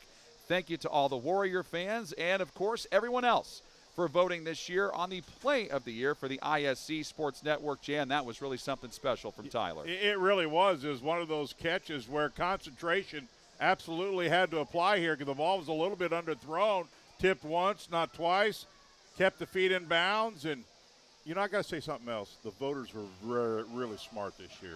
They really came out in numbers, and they were super smart, and I applaud them for their choice. I really do. Yeah, there were a lot of great ones to choose from, so congratulations to Tyler Doston being our play of the year winner. And again, Danville gets a $500 check for that. 42-21, Mooresville leads Danville at the half.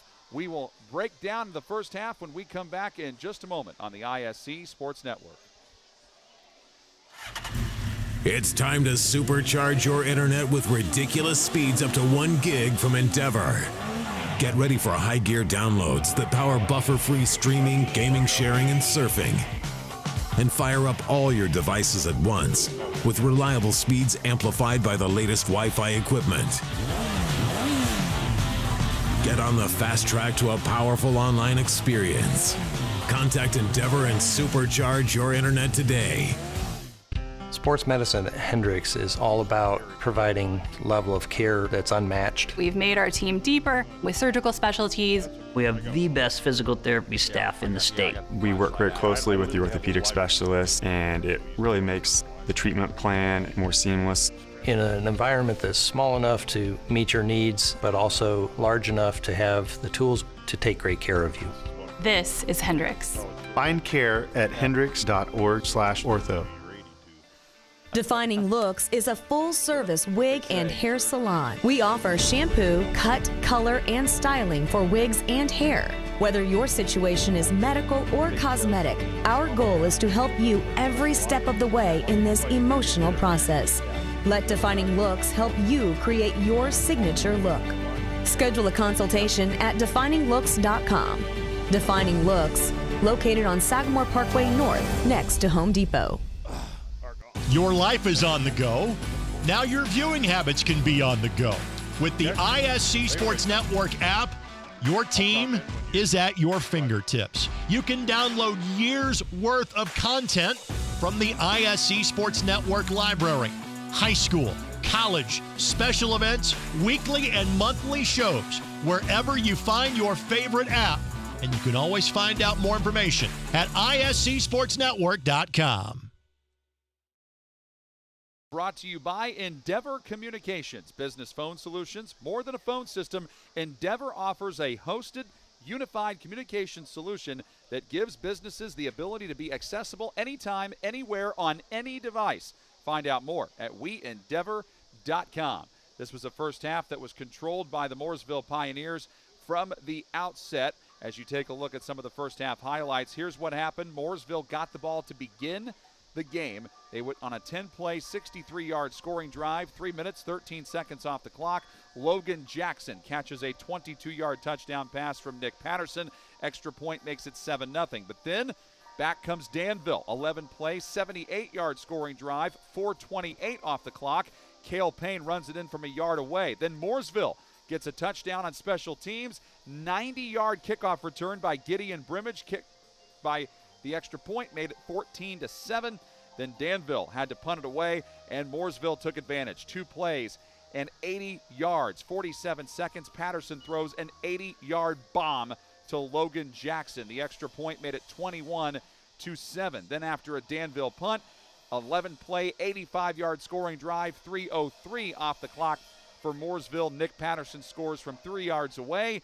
Danville, though, did respond when it was 28-7. They went on an 82-yard scoring drive in 11 plays, 5:23 off the clock. Payne to Brian Wiest for a 39-yard touchdown pass. Extra point made it 28-14. But then Mooresville comes back and burns Danville on special teams again. Gideon Brimage with a 79-yard kickoff return for a touchdown. The extra point made it 35-14. Danville then comes right back and responds as well. 78 yards, 8 plays, 2:47 off the clock.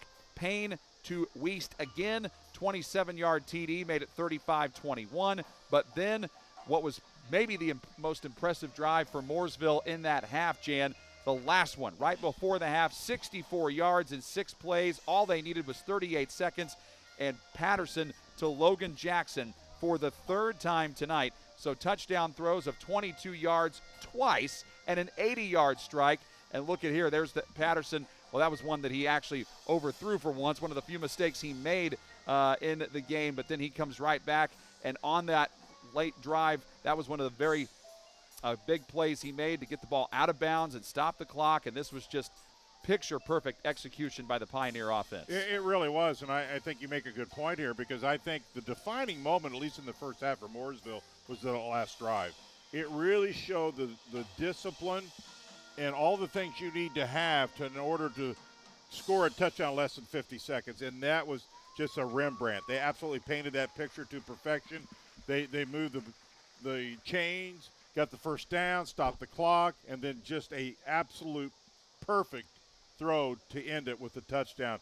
So that last drive really kind of just highlighted their whole first half. It was really a good half. And I thought Danville did a lot of good things. Their offense at times showed it could and did move the football. Special teams, Mooresville really was kind of the difference in that first half when they were able to return those 2 kickoffs for touchdown. That was clearly the difference maker. But, boy, both teams going to come out. They got to kind of forget about this first half. Anything can and probably will happen in this second half. But first half, a lot of points, pretty entertaining for me. Yes, it was. 63 combined points, 14 of which were scored on special teams. So, Jan, if you are Danville in this situation, what adjustments do you have to make? Well, I think what you're going to talk about if you're Danville is the positive. Listen, guys, when we put our drives together, we were pretty successful. But one of the things we got to clearly clean up is kickoffs return. Those were backbreakers. They'd really be in this thing if it weren't those two. And they still have a shot here. Now, and they've made some adjustments. And I said all during that first half, their best defense is their offense. When they can ball control, take it in for scores, Mooresville's offense can't do anything. They're sitting over on the sidelines. So I think you'll see them continue to do that. Now, that being said, they got to make up some ground, so they can't just hold on the ball forever. I think Mooresville, they're talking about cleaning up, defending that run a little bit, because I think Danville exposed a little bit of the run game against Mooresville. Yeah, Mooresville, they've already shown it. They always find a way to respond. They've scored every time they've touched the ball so far. So if you are Mooresville, how do you avoid falling into that pattern of complacency, knowing you got to keep your foot on the gas here, because Danville's not going to just lay down? Well, that one's easy. Mike Gillen will take care of that. That's an easy answer. I don't really usually have easy answers, but that guy's just won a few games, and that's why this team is what they are, because he knows to call the right buttons at the right time. A good coach does that. At times when they need to be getting on to, or, hey, work on the positives or kind of forget the first half, good coaches know what buttons to push at halftime. And both these coaches, hey, Danville went to the state. That was no accident. They were well coached, good athletes. Mooresville went to the semi-state, got a great team, no accident. Well coached, great players. Logan Jackson standing at 6'4". Yeah.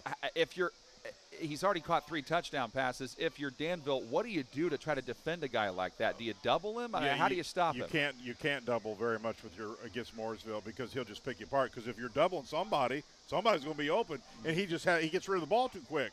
If you could double somebody and get pressure on him, then maybe you double a little more. But because you can't get to him, it's hard to double because somebody's going to be wide open, and he can throw it a country mile. So you got to be a little bit careful there. I thought at times Danville got a little pressure on him late there in the second period. Let's see if they can find a few more things there.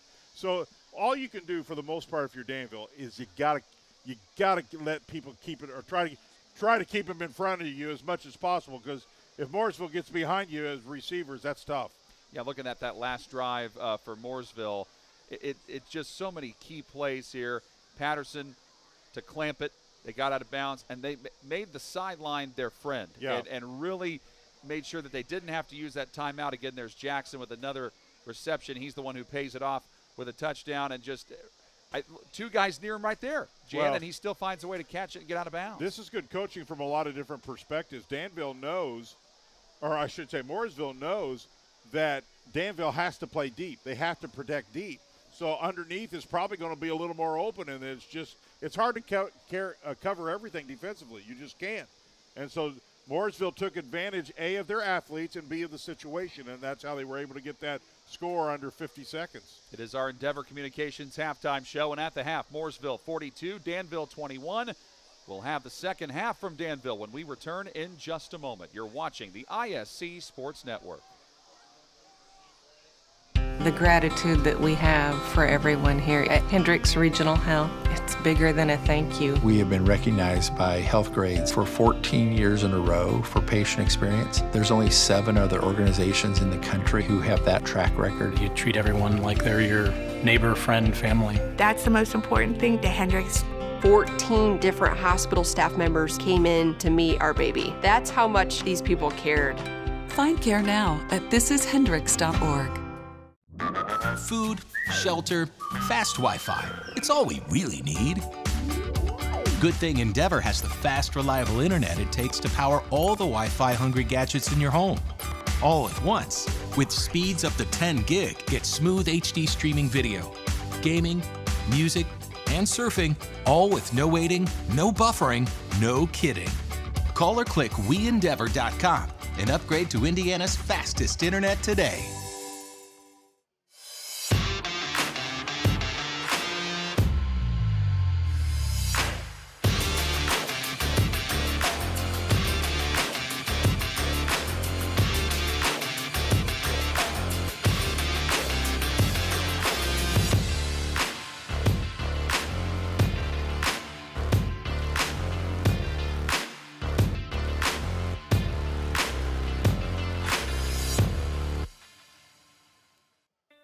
Defining Looks is a full-service wig and hair salon. We offer shampoo, cut, color, and styling for wigs and hair. Whether your situation is medical or cosmetic, our goal is to help you every step of the way in this emotional process. Let Defining Looks help you create your signature look. Schedule a consultation at defininglooks.com. Defining Looks, located on Sagamore Parkway North, next to Home Depot.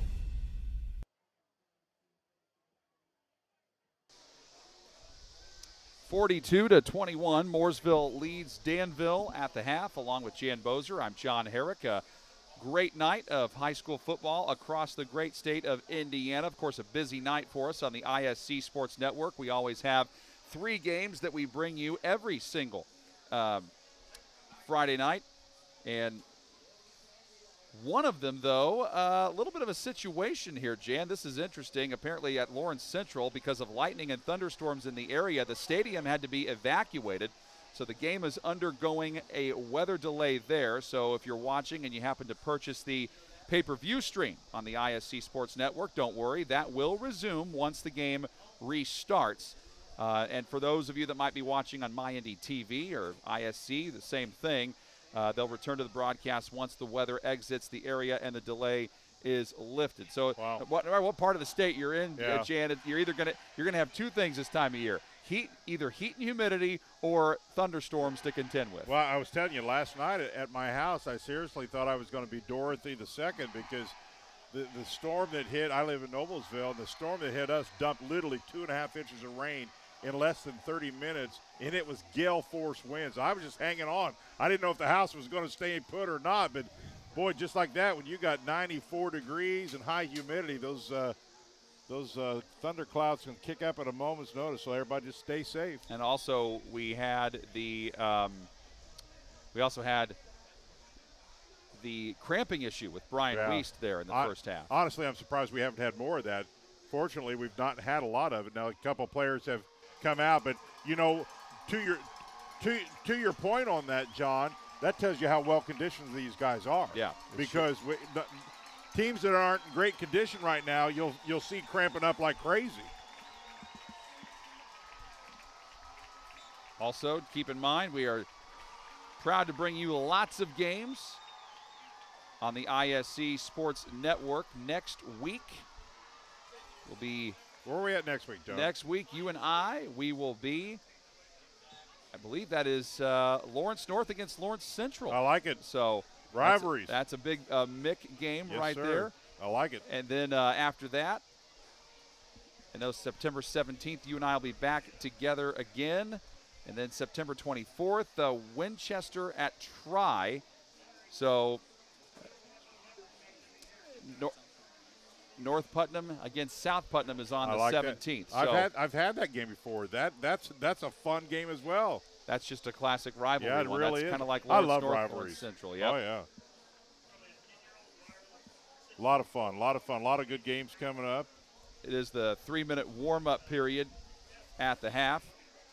About to end. Last year when these two teams played 2 years ago, Mooresville won this matchup 27-20. Right. And these two teams have only played each other. This is the 7th time that they have played each other in the last 35 years. Now, Mooresville has won 4 of those 6 meetings. And right now they are just owning the series so far, especially in recent history. But what a job Jamie Comer, though, has done at Danville. Coaching matchup in this game, Jan, very different. You have sort of the younger coach in Jamie Comer, who's there for this 2nd season. And for Mooresville, Coach Mike Gillen has been there for 5 years, but he's been coaching for 43. Well, let's not forget Comer. It was on the offensive coordinator for Western Boone when they won a couple state championships. Right. So he's certainly well experienced. Perfect choice for here. I don't know, if these two schools are contractually committed, past this year or not. I think this is a great game, the non-conference game.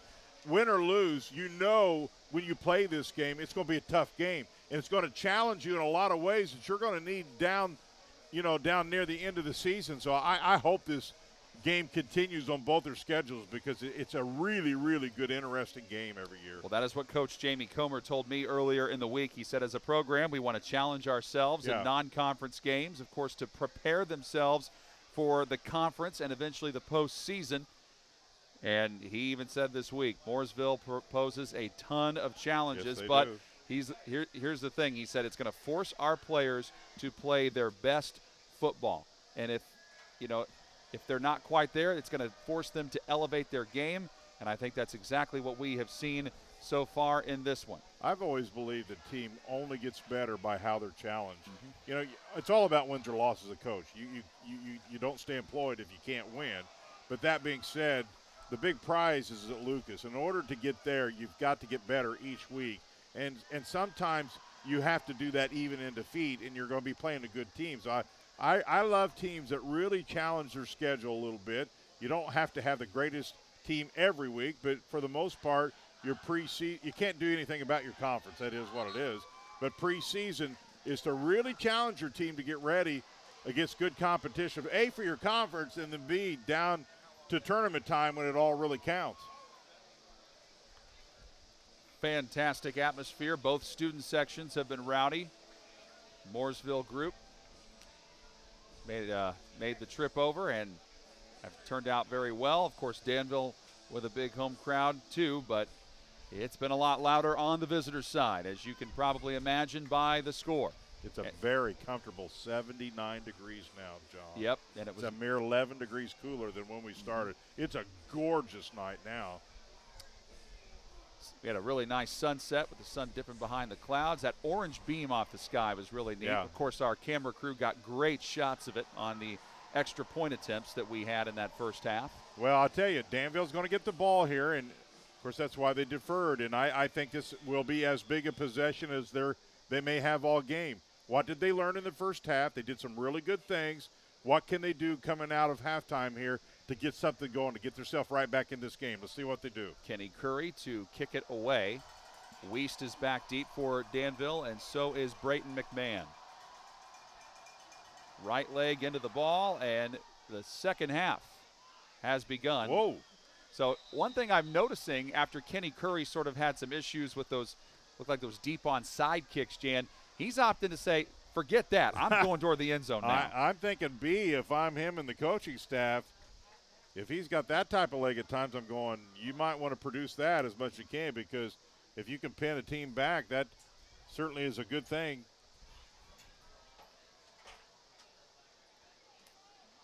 Those of you just joining us, that's Mooresville in the white, Danville in maroon. It has been Mooresville leading about 90% of the time. Danville tied the game up early at 7, but then Mooresville scored 21 in a row, and they have led ever since. They've led by as many as 21. First play from scrimmage in the second half is a pass play for a gain of 8 yards by Payne out to McMahon. Second down and 2. Well, and I think what Danville's comfort zone is here is much higher. See, a throw on first down. Now they really got very manageable second and third down. I really feel like sooner or later we would start to see a little more passing on first down. I really like that. Andrew Papa was the main tailback in that first half for Danville. Also helping out in the backfield, too, was Darren Sharp. He had a few carries. Second and 2. Here's the handoff to Papa. Papa with nowhere to go for Mooresville. He's still going to be close where they spotted the ball, I think. It might be just a little short. Nope, they called first down. Yep, McClure and Toole there on the stop as they put the ball at the 30-yard line. So he needed 2, and he got exactly 2. Well, but that was all started by that really good production on first down. I really like that.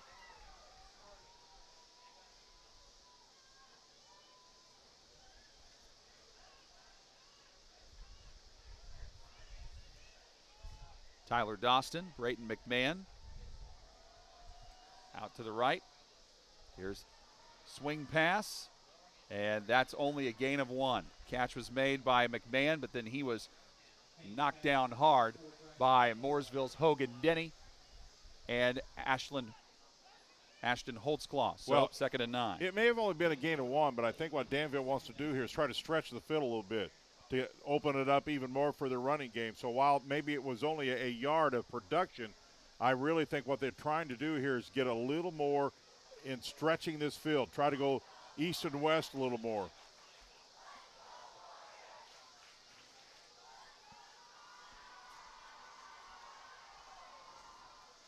Papa the carry. Trying to get to the outside. 35. And pushed out at the 36-yard line, picking up 5. And that makes it third down and about 4. So that's exactly what they do. They spread, go to that quick out pass, open the edge up a little more, and he got some decent yardage. So now, once again, they're in pretty good shape here with about 3rd and 3, 3rd and 4. Bradley Hess pushed him out for Mooresville. Just inside 10 minutes to play in the third quarter. Payne. Quick pass, dropped. Oh, my. Had the first down, but he could not hang on. Dostin. Tyler Dostin run the out pattern. Good coverage by Nielsen, but could not hang on, and it's 4th and 4. And Dostin is the punter, so he is staying out there to punt this one away. Yeah, and he knows. That pass was a little bit low in fairness, but, wow, that close, you somehow, some way, even if you got to go down, you got to get that one. He knows it, too.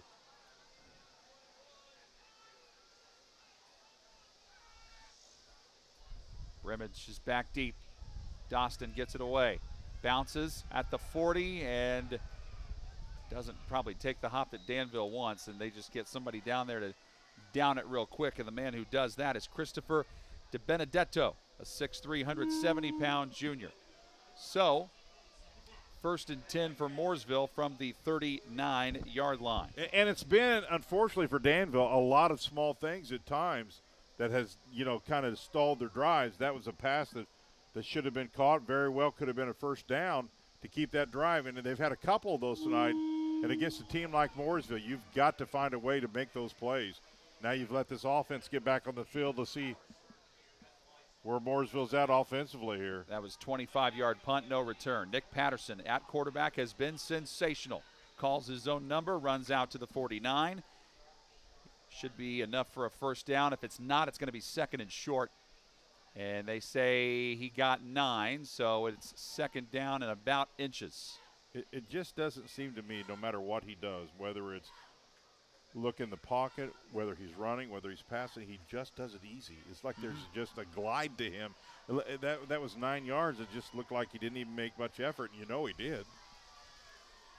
We're inside 9 minutes to play in the third. Patterson opts to sneak for the first down. He's got it for the moment, but a penalty flag flies. We'll see what this is about. This one's coming back. What'd you see? I believe some movement up front. I as an ex-lineman, you kind of know what that flag is. Let's see if it's if that's what it is. But the line judge called it illegal shift. Illegal shift, okay. So it wasn't the lineman. Good job, lineman. Did I ever tell you a trick of the trade? What's that? As a lineman? What's that? Because they don't call your numbers like in college and pro, the best thing to do when that flag does is kick it so it does not by you. So when the film goes, the coach doesn't know, or to run away from it. The worst thing you can do as a lineman is to stand by a flag. Because A, it's filmed, and B, everybody else knows who did it. So that's a little trick of the trade, John. Oh, and, of course, they're going to be having film session tomorrow. So I'm just telling you, there's nothing that you hate worse in a film session than to have that flag next to your feet. And another flag comes down here. So the carry by Brimage getting close to the marker, but we have to see what this is about. And, again, it was thrown in the area of the Mooresville line. Yeah, it was a pretty clean first half. We didn't have a lot of penalties.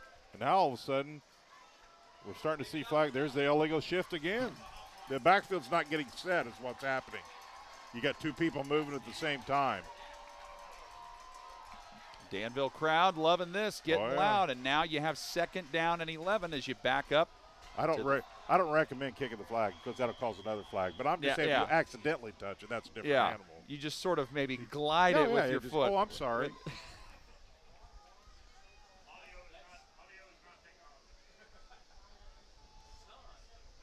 Mooresville, a team that loves to go quick, but I think after those 2 penalties, they're saying, let's figure this out. Well, and that's a good team doesn't make those same mistakes over and over. And Patterson calls his own number, gets some of the yardage back, picking up 5. That makes it 3rd down and 6 as he goes into the waiting arms of Eden Lowry. And while those flags at times seem like small things to a team that's this far ahead, a coach that's a perfectionist like Gillen is, he ain't happy with that. Nope. If you're going to go to the big show down at Lucas, you have to have all 12 cylinders kicking all the time, and penalties can cost you a game.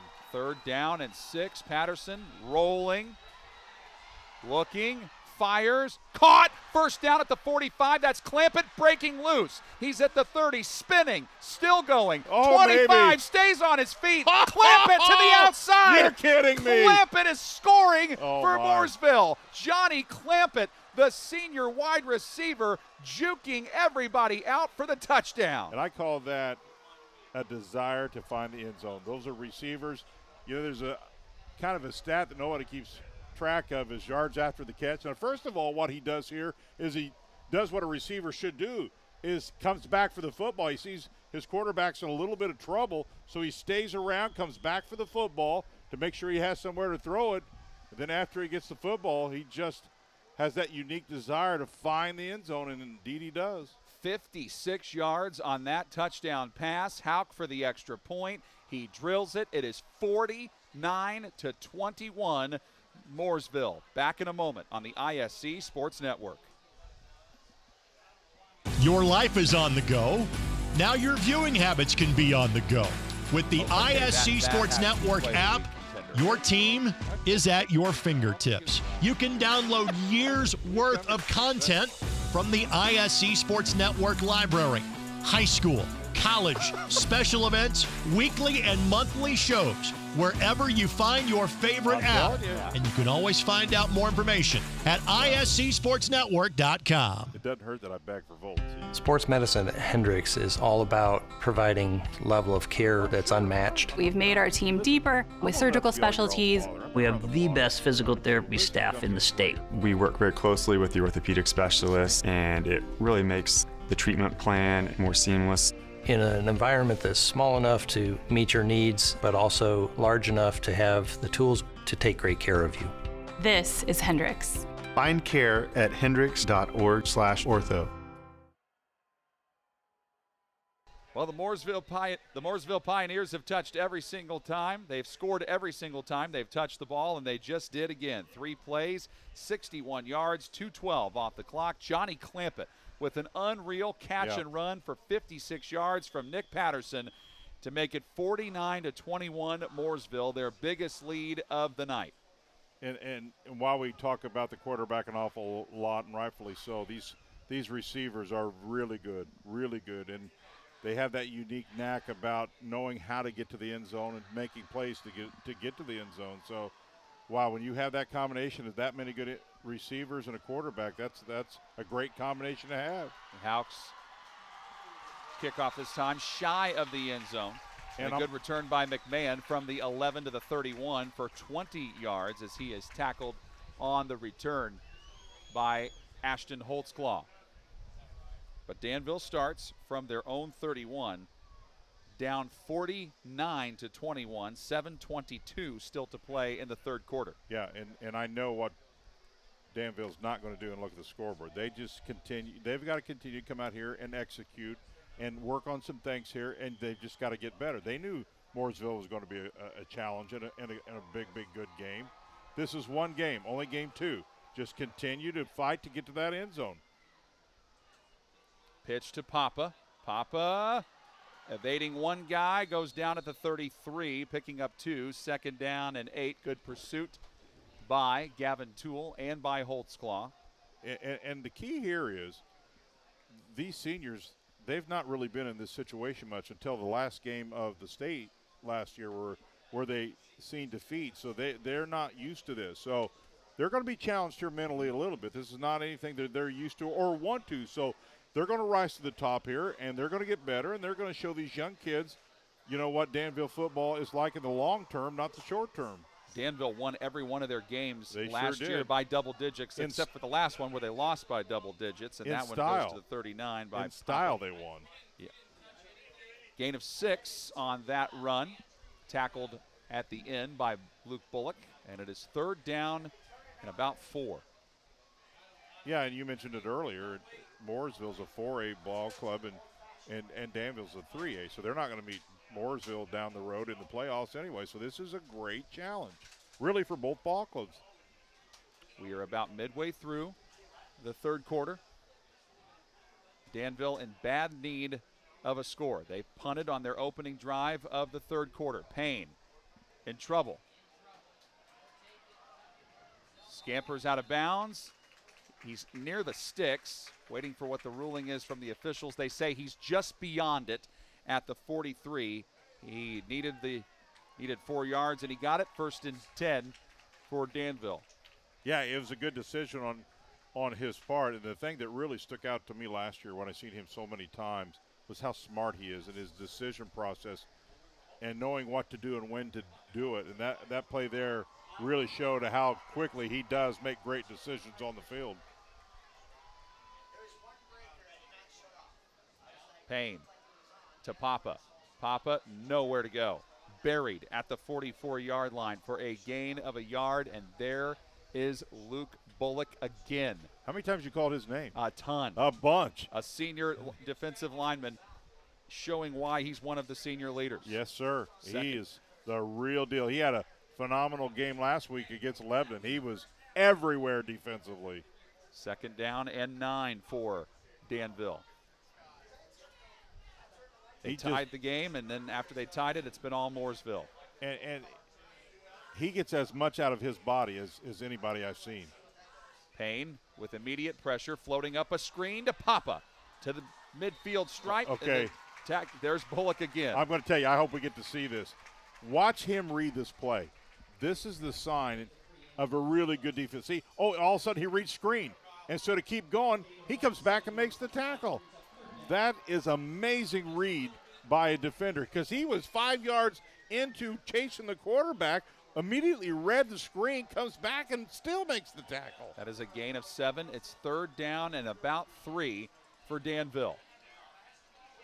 Desperately need a 3rd down conversion. Payne taking off, has the 1st down as he gets by a defender to the 45-yard line and moves it for Danville in a 1st. And once again, that quick decision process, take a look, nothing there. Even though I don't think he was super challenged there, but all of a sudden he felt like the pocket was collapsing on him. And if the pocket collapses, that means most of the challengers are by you. He cups up over that right guard, makes a big play. Max Fischel in on the tackle for Mooresville. This is the 7th play of the drive for Danville, a drive for them that started back on their own 31. They've had the ball for over 3 minutes. We're coming up on 4 minutes to play in the 3rd. Payne slings it. Catch made just inside the 40. That is Tyler Dustin making the nice play. Well, Nilsson, the defender, slipped a little bit that time when he made his cut. You're going to see maybe this picture where the defender slips right there. A nice pitch and catch by Danville. They're moving the chains, and that's exactly what you want to do. They needed 10. They got exactly 10 on that throw and catch, and the clock stops. Danville needs every bit of it. I think if you're them, you got to try to think to yourself, let's get this to a 2-score game. Absolutely. Before the end of the 3rd quarter to give yourselves a fighting chance going into the 4th. Papa with the handoff at that 30. And down he goes at the 27-yard line. What a burst of speed Andrew Papa has. He's got to be, if he's not awful close to over 100 yards rushing, he has to be, John. He's had one well of the ball game, still tons of time left. He has been really impressive running the football tonight. I've got him for 115 right now. How about that? See? 115, baby. You just feel it. I'm Johnny on the spot. You're Janny on the spot. Gain of 8, 2nd down and 2. Papa again with a burst through 20. Down he goes to the 19-yard line. Gain of 8 and a Danville 1st. But Jackson Nielsen there to upend him at the end of the play. Well, I tell you, and you have to feel good about what you're doing there if you're Danville. You're moving the chains almost at will right now. Is Mooresville getting a little tired defensively? Maybe so. They've been on the field a long time. Or have you picked up your momentum a little bit? 3 minutes left in the 3rd quarter. Payne going to the end zone. That's pretty good coverage. Yeah, Dawson looked like he was blanketed both in front and behind. 2nd and 10. Double coverage in the zone that time by Mooresville. Really not much room there. So he wanted to throw it where maybe his guy could go up and get it, but he certainly didn't want to put it where it could be intercepted. Head coach Jamie Comer for Danville. Hoping his guys can punch it in the end zone. A 12-1 record so far as the Danville coach. And as Jan mentioned earlier, had an outstanding run as an offensive coordinator at Western Boone. Pitch to the outside. Papa again trying to get there and could not turn the corner as he was cut down by Brady Johnson for a gain of 1, and it is 3rd down and 9. Did you see Brady Johnson come out of nowhere? He literally come from the opposite side of the field all the way to the other side of the field to make that tackle. A lot of good seniors. Wow. We knew both offenses were explosive, Jan, and the key was which defenses were going to make plays, and so far the answer has been Mooresville. They've made more of them. And Danville trying to get it in here, but now we're coming up on 2 minutes to play in the 3rd with time running out. Payne is in trouble. Hit as he throws as it wobbles incomplete. Good pursuit again. This time it is Lucas Bullock. How many times are we going to say his name, Jim? Yeah, well, until somebody stops it, you're going to say it over and over. Here's Bullock again. What he does so well, the reason he can get pressure, he's got a great swim move. If you watch him coming across the crease, he's got a little swim move, which makes it really hard if you're blocking him to stay with him. And that's how he gets pressure on the quarterback a little bit. He's got a couple moves I've seen him make, but that swim move is very good. What I'm talking about is getting released from the blocker, getting away from him. So you try different techniques to try to get away from the blocker. Payne gets it out in the flat. That's caught by Braxton Fullwider. Fullwider's been pretty quiet tonight, but he's able to get out of bounds. At the 14.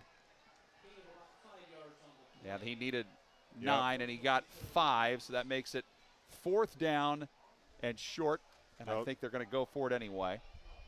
Nope, that was 4th.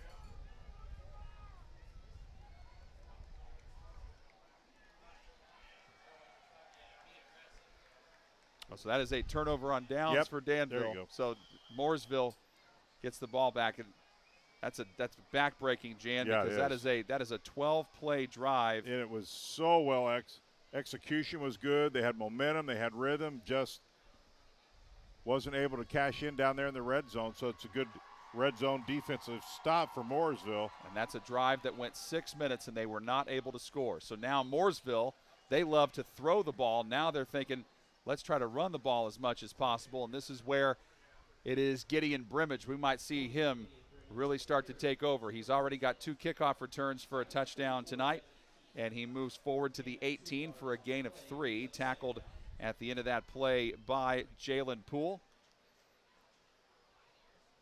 You kind of wonder if Mooresville, obviously they want to eat some clock here, and they're not a team that runs the ball a lot, but there might be a time when they have to, so you kind of got to think they may think about a little more run game here.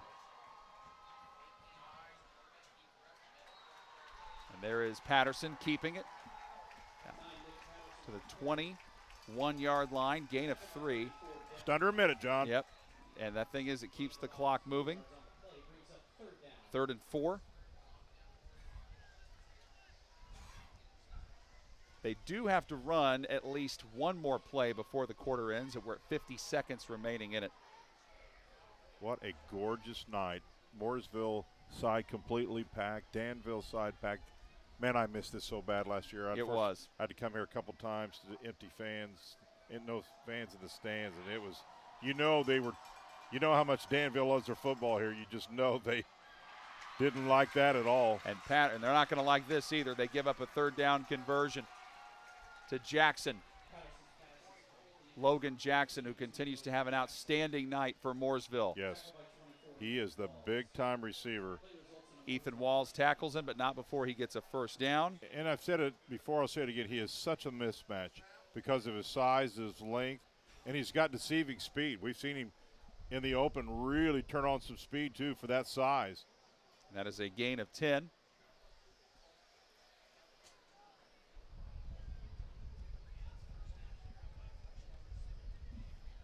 Mooresville will just let the clock wind down. That takes us to the end of the 3rd quarter.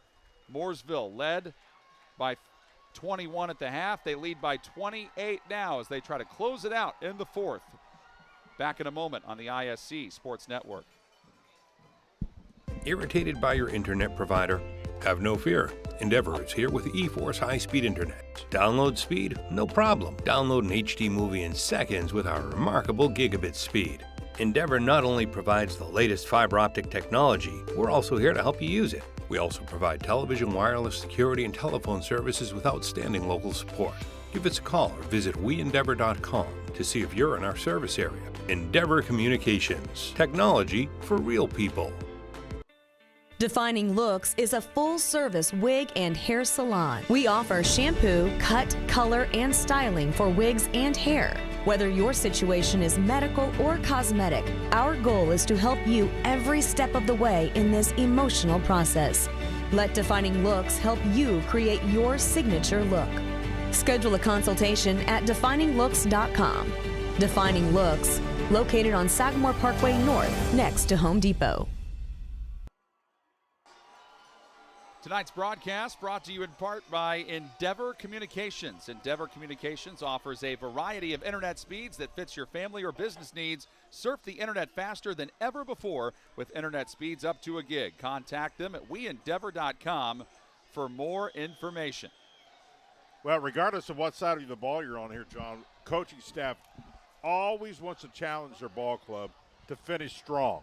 Doesn't matter if you're winning or losing here. A key to coaching is really finish strong. Let's see how both these teams do here in the fourth. Mooresville has it from their own 25. Pitch to Gideon Williams.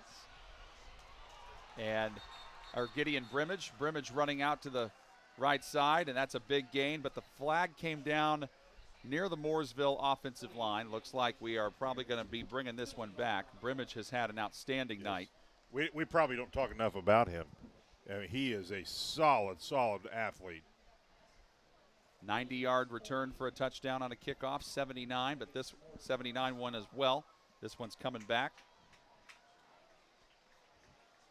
He's a little bit shorter guy, but I've always told people those at times are the harder to bring down because their center of gravity is so low and they can shift and move. So a lot of times those types of players, and he reminds me that type, are really, really difficult to catch, and if you can't catch them, to bring them down. Holding penalty backs it up to the 18-yard line. 1st and 20. Nick Patterson has put on an absolute clinic. 3 touchdown passes for him, also a touchdown run. And also this year he has not thrown an interception. And there's Brimage on the screen reception, 20, 25, still going, just shy of the 30. So he gets the penalty yardage back before he is taken down by Trey Morrell. Gain of 10, 2nd and 10. Well, and I think you're seeing what Mooresville's doing here. And while this is a lateral or a pass, if you will, this is their running game. This is a part of their running game. And they know there's going to come a time where their running game is going to have to be more productive than maybe other times. They're so good at the passing game, but for you to be that ball club that can get that next step, and for them the next step is get to Lucas, you've got to have every piece of your puzzle in place, and the running game they're really trying to work on here. Jan talking about Lucas Oil Stadium, where the football state finals are played every year. Patterson trying to run left, making something out of nothing. Looked like a busted play. Got across to the 30 to the 31 for a gain of 3, brought down from behind by Devin Keith. And it's 3rd down and about 7. Well, they've run Patterson a few times tonight. Not a lot. He is certainly capable of running more than he's being used tonight if they need him. Mooresville with the ball and the 28-point lead. Opening stages of the 4th quarter. About 10 minutes to play in the game. Danville tied the game once early at 7, but it's been all Mooresville ever since. They led by 21 at the half. Patterson hands this one off. And this time, how about first carry of the night for Brandon Wilson, a junior running back, taking it left and a 1st down out to the 42-yard line. That is a gain of 11. A little shot there. 2 players making some pretty good contact. Junior says, I can handle it. Trey Thompson pushes him out of bounds. 7th play of the drive coming up here for Mooresville. They've had the ball for nearly 4 minutes. Danville had a good drive going. Late in the 3rd quarter, they had the ball for over 6 minutes, but then turned it over on downs deep in Mooresville territory at the 15, and then Mooresville took over from there, and they go back to work with Wilson again. Wilson, another nice gain across midfield. They spot him out at the 43-yard line of Danville. That is a 15-yard pickup for a 1st down. Yeah, this young man, the junior, has kind of found something on the edge here on this left side. A couple really good runs for him. Nick Patterson saying, hey, I've had to do a lot of work in the passing game, but now we got a 28-point lead, and we've got several backs that are running the ball well. Let's keep that going. Well, and we talked about in the beginning of the telecast, depth. You've got to have the depth. And while you do certain things during a gap, you try to improve upon your depth. You just never know. You always hear coaches talk about, John, well, we got to stay healthy. Well, sometimes you just don't know. And Wilson on the delay handoff with a stiff arm. In the red zone he goes, spilled down by the 10-yard line for what is a gain of 30 yards. What a run by Brandon Wilson, and what a drive he's putting together, Jay. And it is. And I'll tell you what's so exciting is when a young man gets an opportunity to show what he can do, he takes advantage of it. A lot of times you don't, on a veteran ball club, you don't get as much playing time perhaps, but when you get your shot, it's your time to shine, and boy, he's taking advantage of it. I like it. And if we get to 35, if Mooresville scores another touchdown, the clock is going to run. So Danville's really got to keep Mooresville out of the end zone here. And Wilson gets it again. This time he's buried, so Danville reading it perfectly. And the two guys who got there for the Warriors, Trey Morrell, also Darren Sharp, 2nd and 10 after the no-gain rush. Might explain that rule for fans who may not know what that means. I believe if the spread gets beyond 35, it's a running clock, I think, except for after touchdowns, the clock will stop. But short of that, the clock will continue to run. It's a new rule. Happened 2 or 3 years ago. Yeah, touchdowns and injuries are the only reason the clock can stop once it starts, and it can't reverse. Play clock is down to 4. It's down to 2, and now Mooresville has no choice but to call their first timeout of the second half. And we'll take it with them back in a moment on the ISC Sports Network. Want lightning fast internet speeds? Choose Endeavor. Go from slow to whoa. From last to fast. And wait to great. Endeavor Communications is bringing the fastest internet speed in Indiana to your town, so you can download huge files in a flash, stream videos at blazing speeds, and game online faster than you thought possible. Think fast and contact Endeavor Communications today at join.weendeavor.com.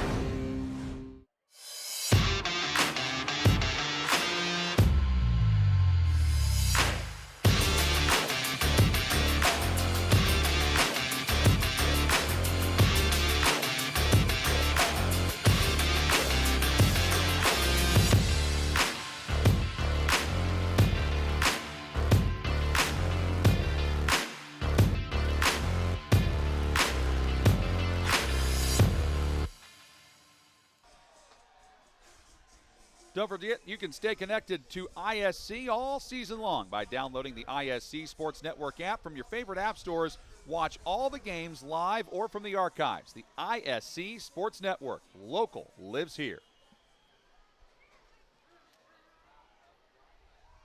2nd and 10 for Mooresville. They are at the Danville 13-yard line. Well in control of this one. 7:37 left in the fourth quarter. And right before Nick Patterson can take the snap, I think we might have a false start on Mooresville. Yep, they're backing up. And I think the man who looks like the guilty party there was Brantley Butcher, because he threw his hands up, backs it up to the 18-yard line, and it is now 2nd and 15. And, of course, Coach Mike Gillen for Mooresville, he'll find some of that stuff to clean up in practice this week. Oh, yeah. Patterson to the end zone he goes. And that is caught for the touchdown. What a leaping grab made by Wesley Reeves, the junior wide receiver. What height these Mooresville receivers have, Jan. Yeah, they got great length. We've talked about it all game long about their ability to, get separation. And this ball is just so well thrown. Just so well thrown. That ball is only where his guy can really catch it. Once again, Danville well defended that play. But sometimes when an exceptional play is made, there's just not much you can do. 18 yards on that pass. Extra point coming up here for Brian Houck. Wow, what a pretty play. We've seen multiple pretty throws and catches. And before the play can be made, or before the snap can be taken, a whistle. You know, all those types of plays that we're seeing like there, that's all created in the summer. Over and over and over. It's confidence, it's timing. You just don't show up on Friday night and throw precision passes, timing, get the confidence in your receivers. Both these teams put in a lot of work over the summer to get perfection in the passing game, and you're seeing the results of that now. Offsides on Danville, so move the ball inside the 2. A little bit closer, PAT. And this one blocked. Sure was. Looked like the man who busted through and blocked that was Caden Collins for Danville. So that actually keeps it from being a running clock because you have to get to 35, and that keeps it at 34. Right. But again, if you're those Danville players, Jan, that's what you're playing for. You don't want to get 35. No. Well, you don't. And the other thing we talked about that as well is you're coached to play until the game is over. I don't care what the score is. We talked about earlier that this is a marathon, not a sprint. While this game has been certainly a challenge, there's a whole lot more in front. There's a conference, there's playoffs, and this is about getting better for young guys who haven't near the experience that some of the older guys do on both sides. But obviously Mooresville in today's ball game has really kind of clicked on all cylinders offensively and special teams. Well, Danville, you know, when they lost that game to Chittard in the state finals, that's one thing Coach Jamie Comer said. We were not going to give up or quit just because Chittard played better than us. They were the better team, but doesn't matter what the score was. We were going to fight all the way to the end, and you see that out of their play here in this one tonight. Well, Chittard was a lot like Roncalli and Cathedral. They just had those types of teams that were just a step above everybody.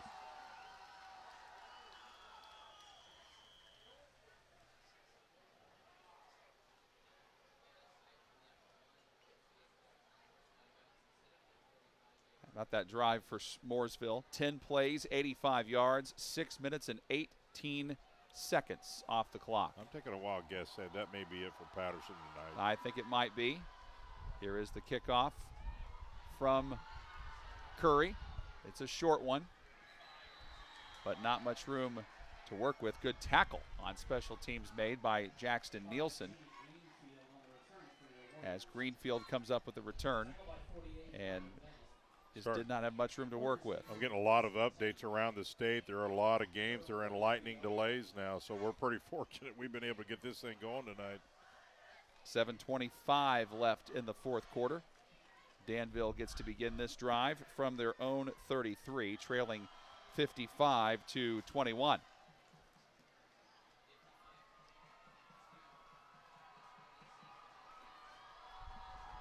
Cale Payne, the starting senior quarterback for Danville, still in the game.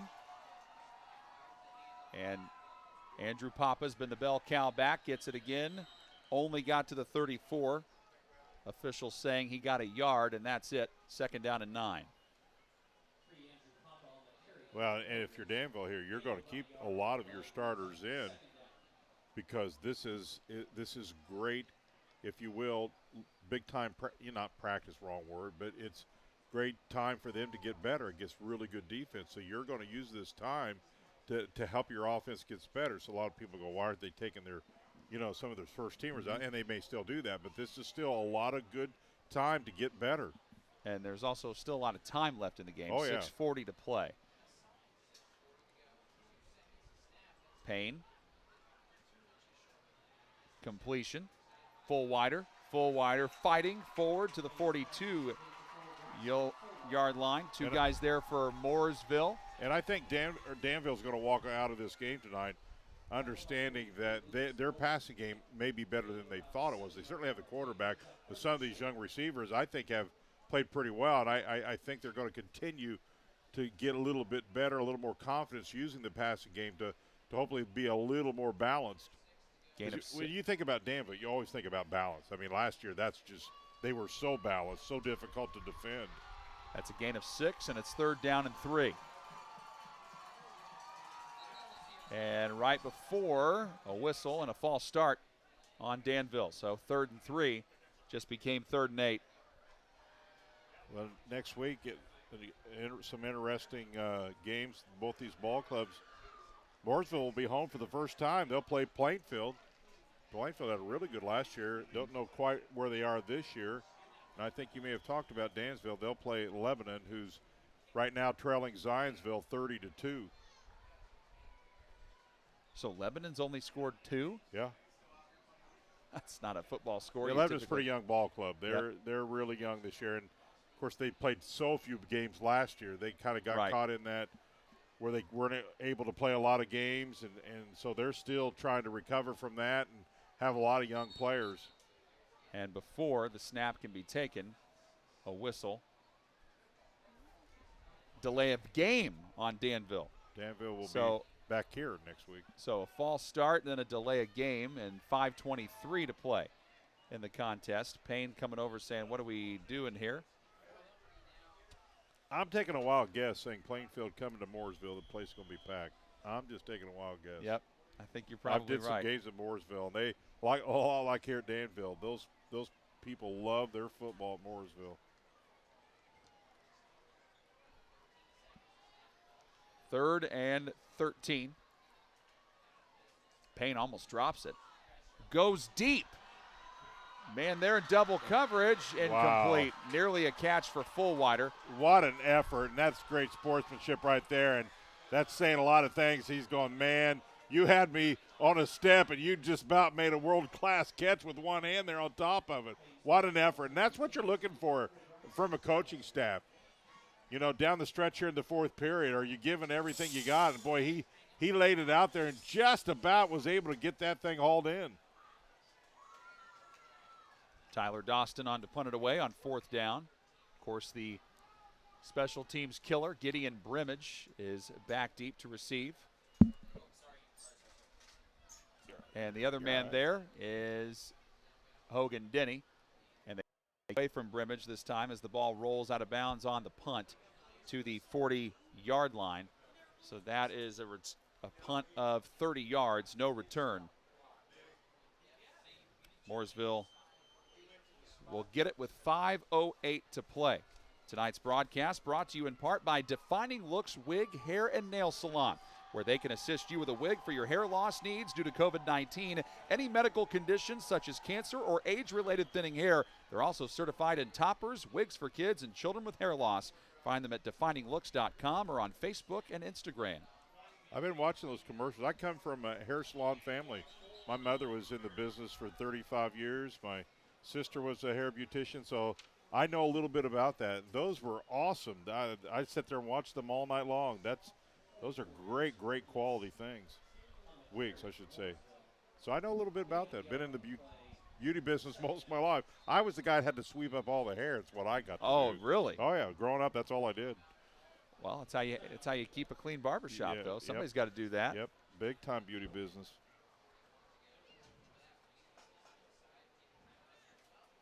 Not quite sure what happened here. I think, did we get a timeout from? Want to thank them for sure being on board. Makes the broadcast possible. Looks like it was a Danville timeout. So 55-21 is your score. Mooresville. You know, I think, John, one of the things Danville's going to walk away from tonight's ball game and go, yeah, we played a good team. Yep, we knew that was going to be tough. But I think they're going to walk away and go, listen, we did some really good things offensively. And defensively, they played pretty solid as well. But one of the things they want to get a little better at is finishing drives. Multiple times they had great drives, and give some credit to Mooresville, obviously, defensively for stopping them. But going forward, we've got to complete those drives, you know, to be the type of ball club we want to be. And how about a start for the schedule for Danville? You start off the season playing Franklin, who's in Class 5A, 2 classes above you. Danville's number 1 in 3A. Then you have to play the number 2 team in 4A in Mooresville. New quarterback in the game for the Pioneers. Snap is low to him. And hand off to one of the backup running backs. That is Chris Corthens. And the new quarterback for Mooresville is Levi Dorn, who is a sophomore. So you were correct in your observation earlier, Jan. Nick Patterson done for the night. Yep, and rightfully so. He came in.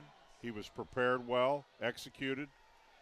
His team really gathers around him. His receivers are really on the same page as him. You know, it's one thing, John, to have a great throwing arm, but when your players, your line and your receiving core are not on the same page, it doesn't flow. You can just see when they get out there, they got great momentum, great flow, great rhythm to their offense, and they trust him, and everybody's on the same page, and they're well coached. Dorn's pass there, incomplete. Third down.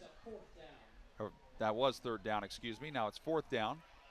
So, see what Mooresville opts to do here. Well, they're going to see what Dorn can come up with on fourth down.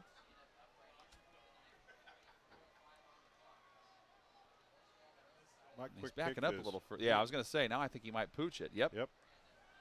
I didn't think that until he backed up, and then he ends up punting that one out of bounds as it trickles out at the 35-yard line. So that's a punt of 25 yards, no return. 3:55 to play in the fourth quarter. Danville has the ball back and a chance to try to get something positive going before the end of the game.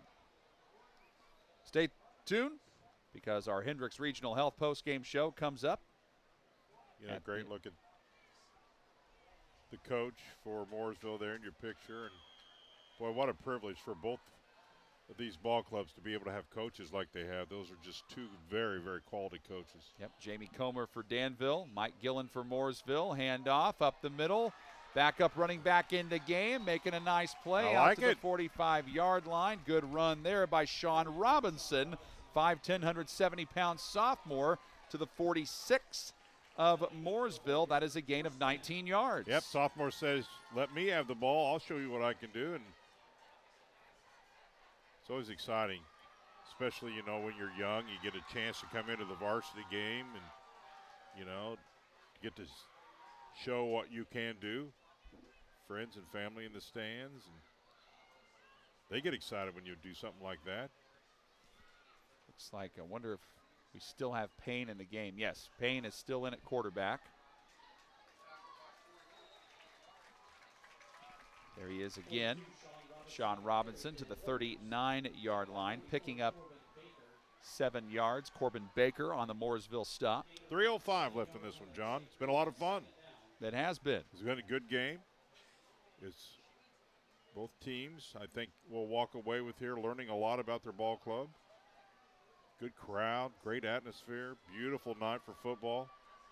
Great people here at Danville. I think in all my years of broadcasting, and I think this year 27, I've never had anybody provide a fan.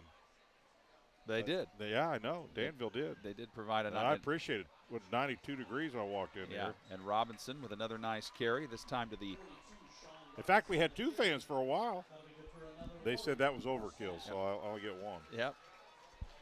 That's a gain of 9 and a first.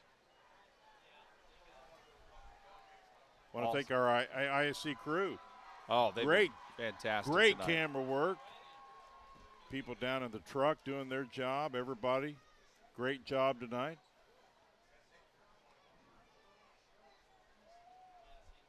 So special that people can watch these games at home that can't get here and see these teams play. Sean Robinson gets the carry again. Yeah, big thanks to our whole crew. Our director, Jake Morris. On the replay, Becca Kelly. Graphics by Elijah Mash tonight. And our camera operators, Eric Connect, Eldon Wheeler, and Elizabeth Guggenheim. Big thanks to all of what they have been able to do for us tonight. Excellent job.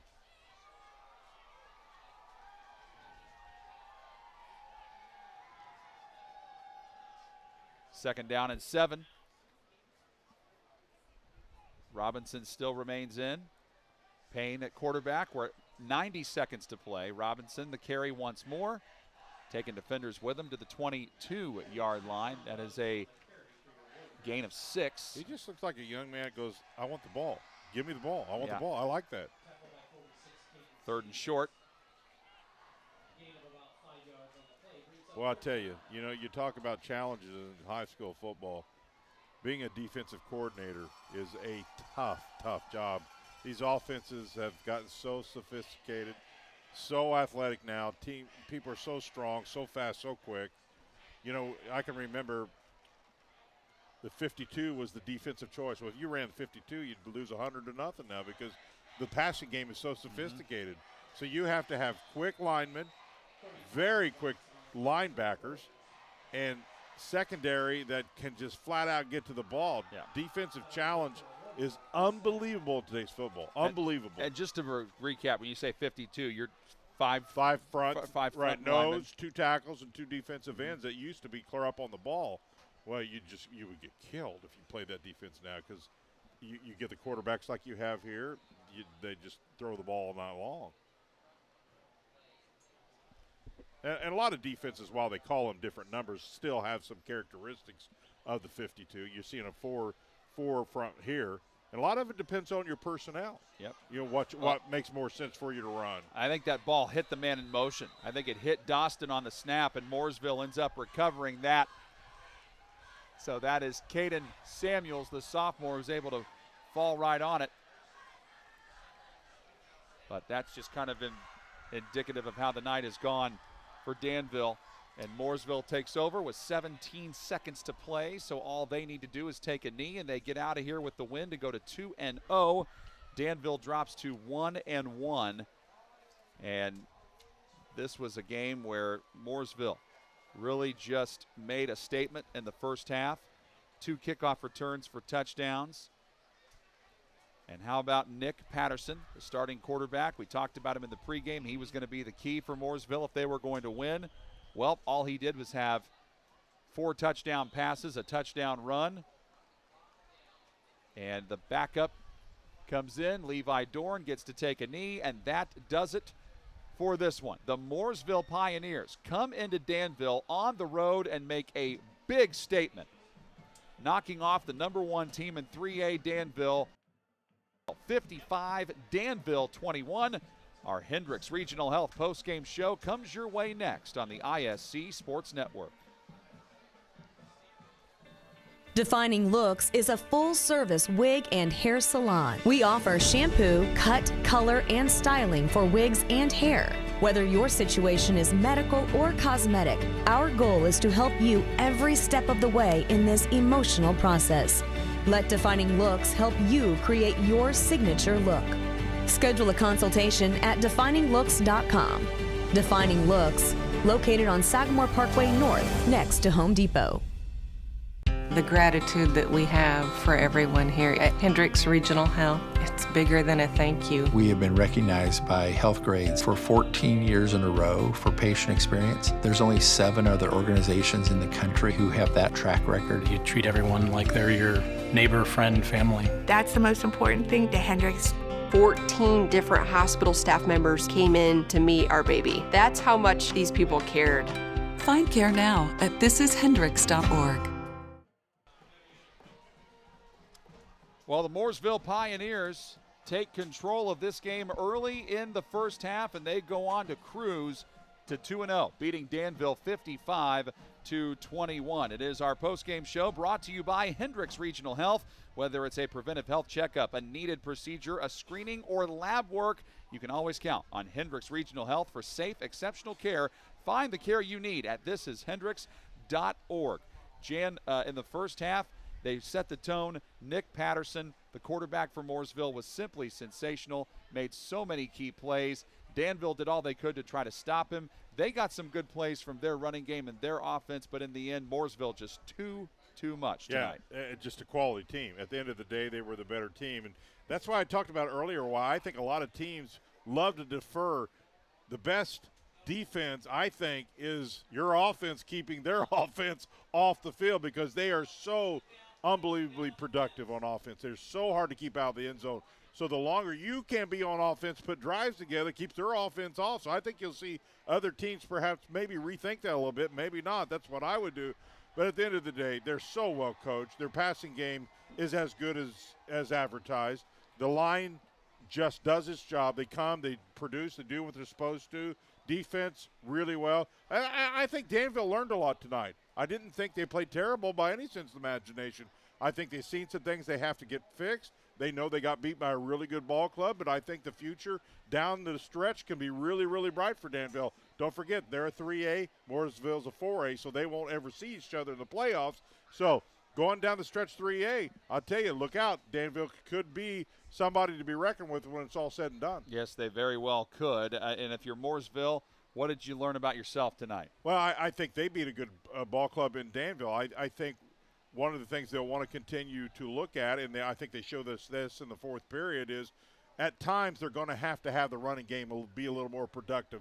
If there's any, and I won't call it weak link, but they don't want to run any more than they just have to. They had some runners who certainly showed they can do it, but there's going to be some ball clubs that perhaps maybe can have some secondary that make it a little more difficult to throw the ball as much as they like to do, so that running game may come into play. So I think they walk away going, listen, we accomplished what we wanted to, but listen, we still need to improve on the running game. All right, he is Jan Bozier. I'm John Herrick. Much more to come from our post-game show when we come back in just a moment on the ISC Sports Network. Your life is on the go. Now your viewing habits can be on the go. With the ISC Sports Network app, your team is at your fingertips. You can download years' worth of content from the ISC Sports Network library.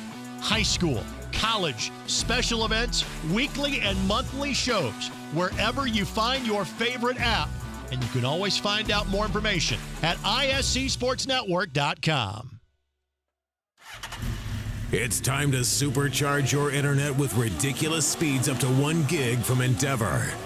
Get ready for high gear downloads that power buffer-free streaming, gaming, sharing, and surfing. And fire up all your devices at once with reliable speeds amplified by the latest Wi-Fi equipment. Get on the fast track to a powerful online experience. Contact Endeavor and supercharge your internet today. Sports medicine at Hendricks is all about providing level of care that's unmatched. We've made our team deeper with surgical specialties. We have the best physical therapy staff in the state. We work very closely with the orthopedic specialists, and it really makes the treatment plan more seamless. In an environment that's small enough to meet your needs, but also large enough to have the tools to take great care of you. This is Hendricks. Find care at hendricks.org/ortho. Defining Looks is a full-service wig and hair salon. We offer shampoo, cut, color, and styling for wigs and hair. Whether your situation is medical or cosmetic, our goal is to help you every step of the way in this emotional process. Let Defining Looks help you create your signature look. Schedule a consultation at defininglooks.com. Defining Looks, located on Sagamore Parkway North, next to Home Depot.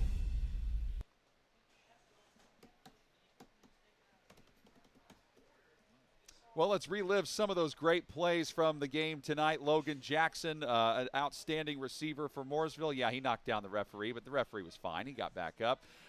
Andrew Papa had a very solid game as well for Danville, but what were some of the big plays in the game that stood out to you, Jan? Well, one of the mechanisms that Mooresville uses so well is they score quickly. And they want to put you on the defense so fast you don't know what to hit you. And they got off to just an explosive start and made the opponent play catch-up all night long. I think that's a huge key. And Nick Patterson there, one of his picture-perfect throws that he made, one of several touchdowns to Logan Jackson that he had that was very early in the contest. Mooresville 55, Danville 21. Mooresville goes to 2-0. Danville is 1-1. Tonight's broadcast brought to you in part by Endeavor Communications. Become unstoppable with frustration-free internet, phone, and managed IT solutions. Hendricks Regional Health. Joint pain? Well, schedule a sports medicine appointment at hendricks.ortho, hendricks.org/ortho, and by Defining Looks Wig, Hair, and Nail Salon. Be your own kind of beautiful at defininglooks.com. For my partner, Jan Bozier, and the rest of our fantastic crew, I'm John Herrick saying so long. You've been watching high school football on the ISC Sports Network.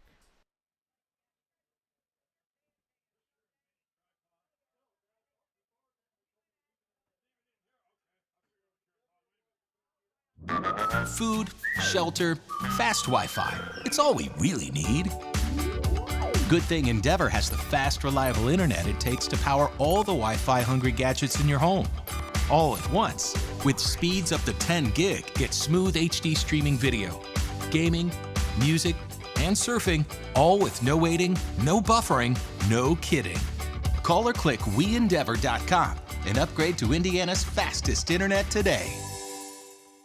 The gratitude that we have for everyone here at Hendricks Regional Health, it's bigger than a thank you. We have been recognized by Health Grades for 14 years in a row for patient experience. There's only 7 other organizations in the country who have that track record. You treat everyone like they're your neighbor, friend, family. That's the most important thing to Hendricks.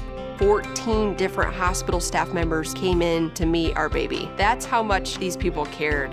Find care now at thisishendricks.org.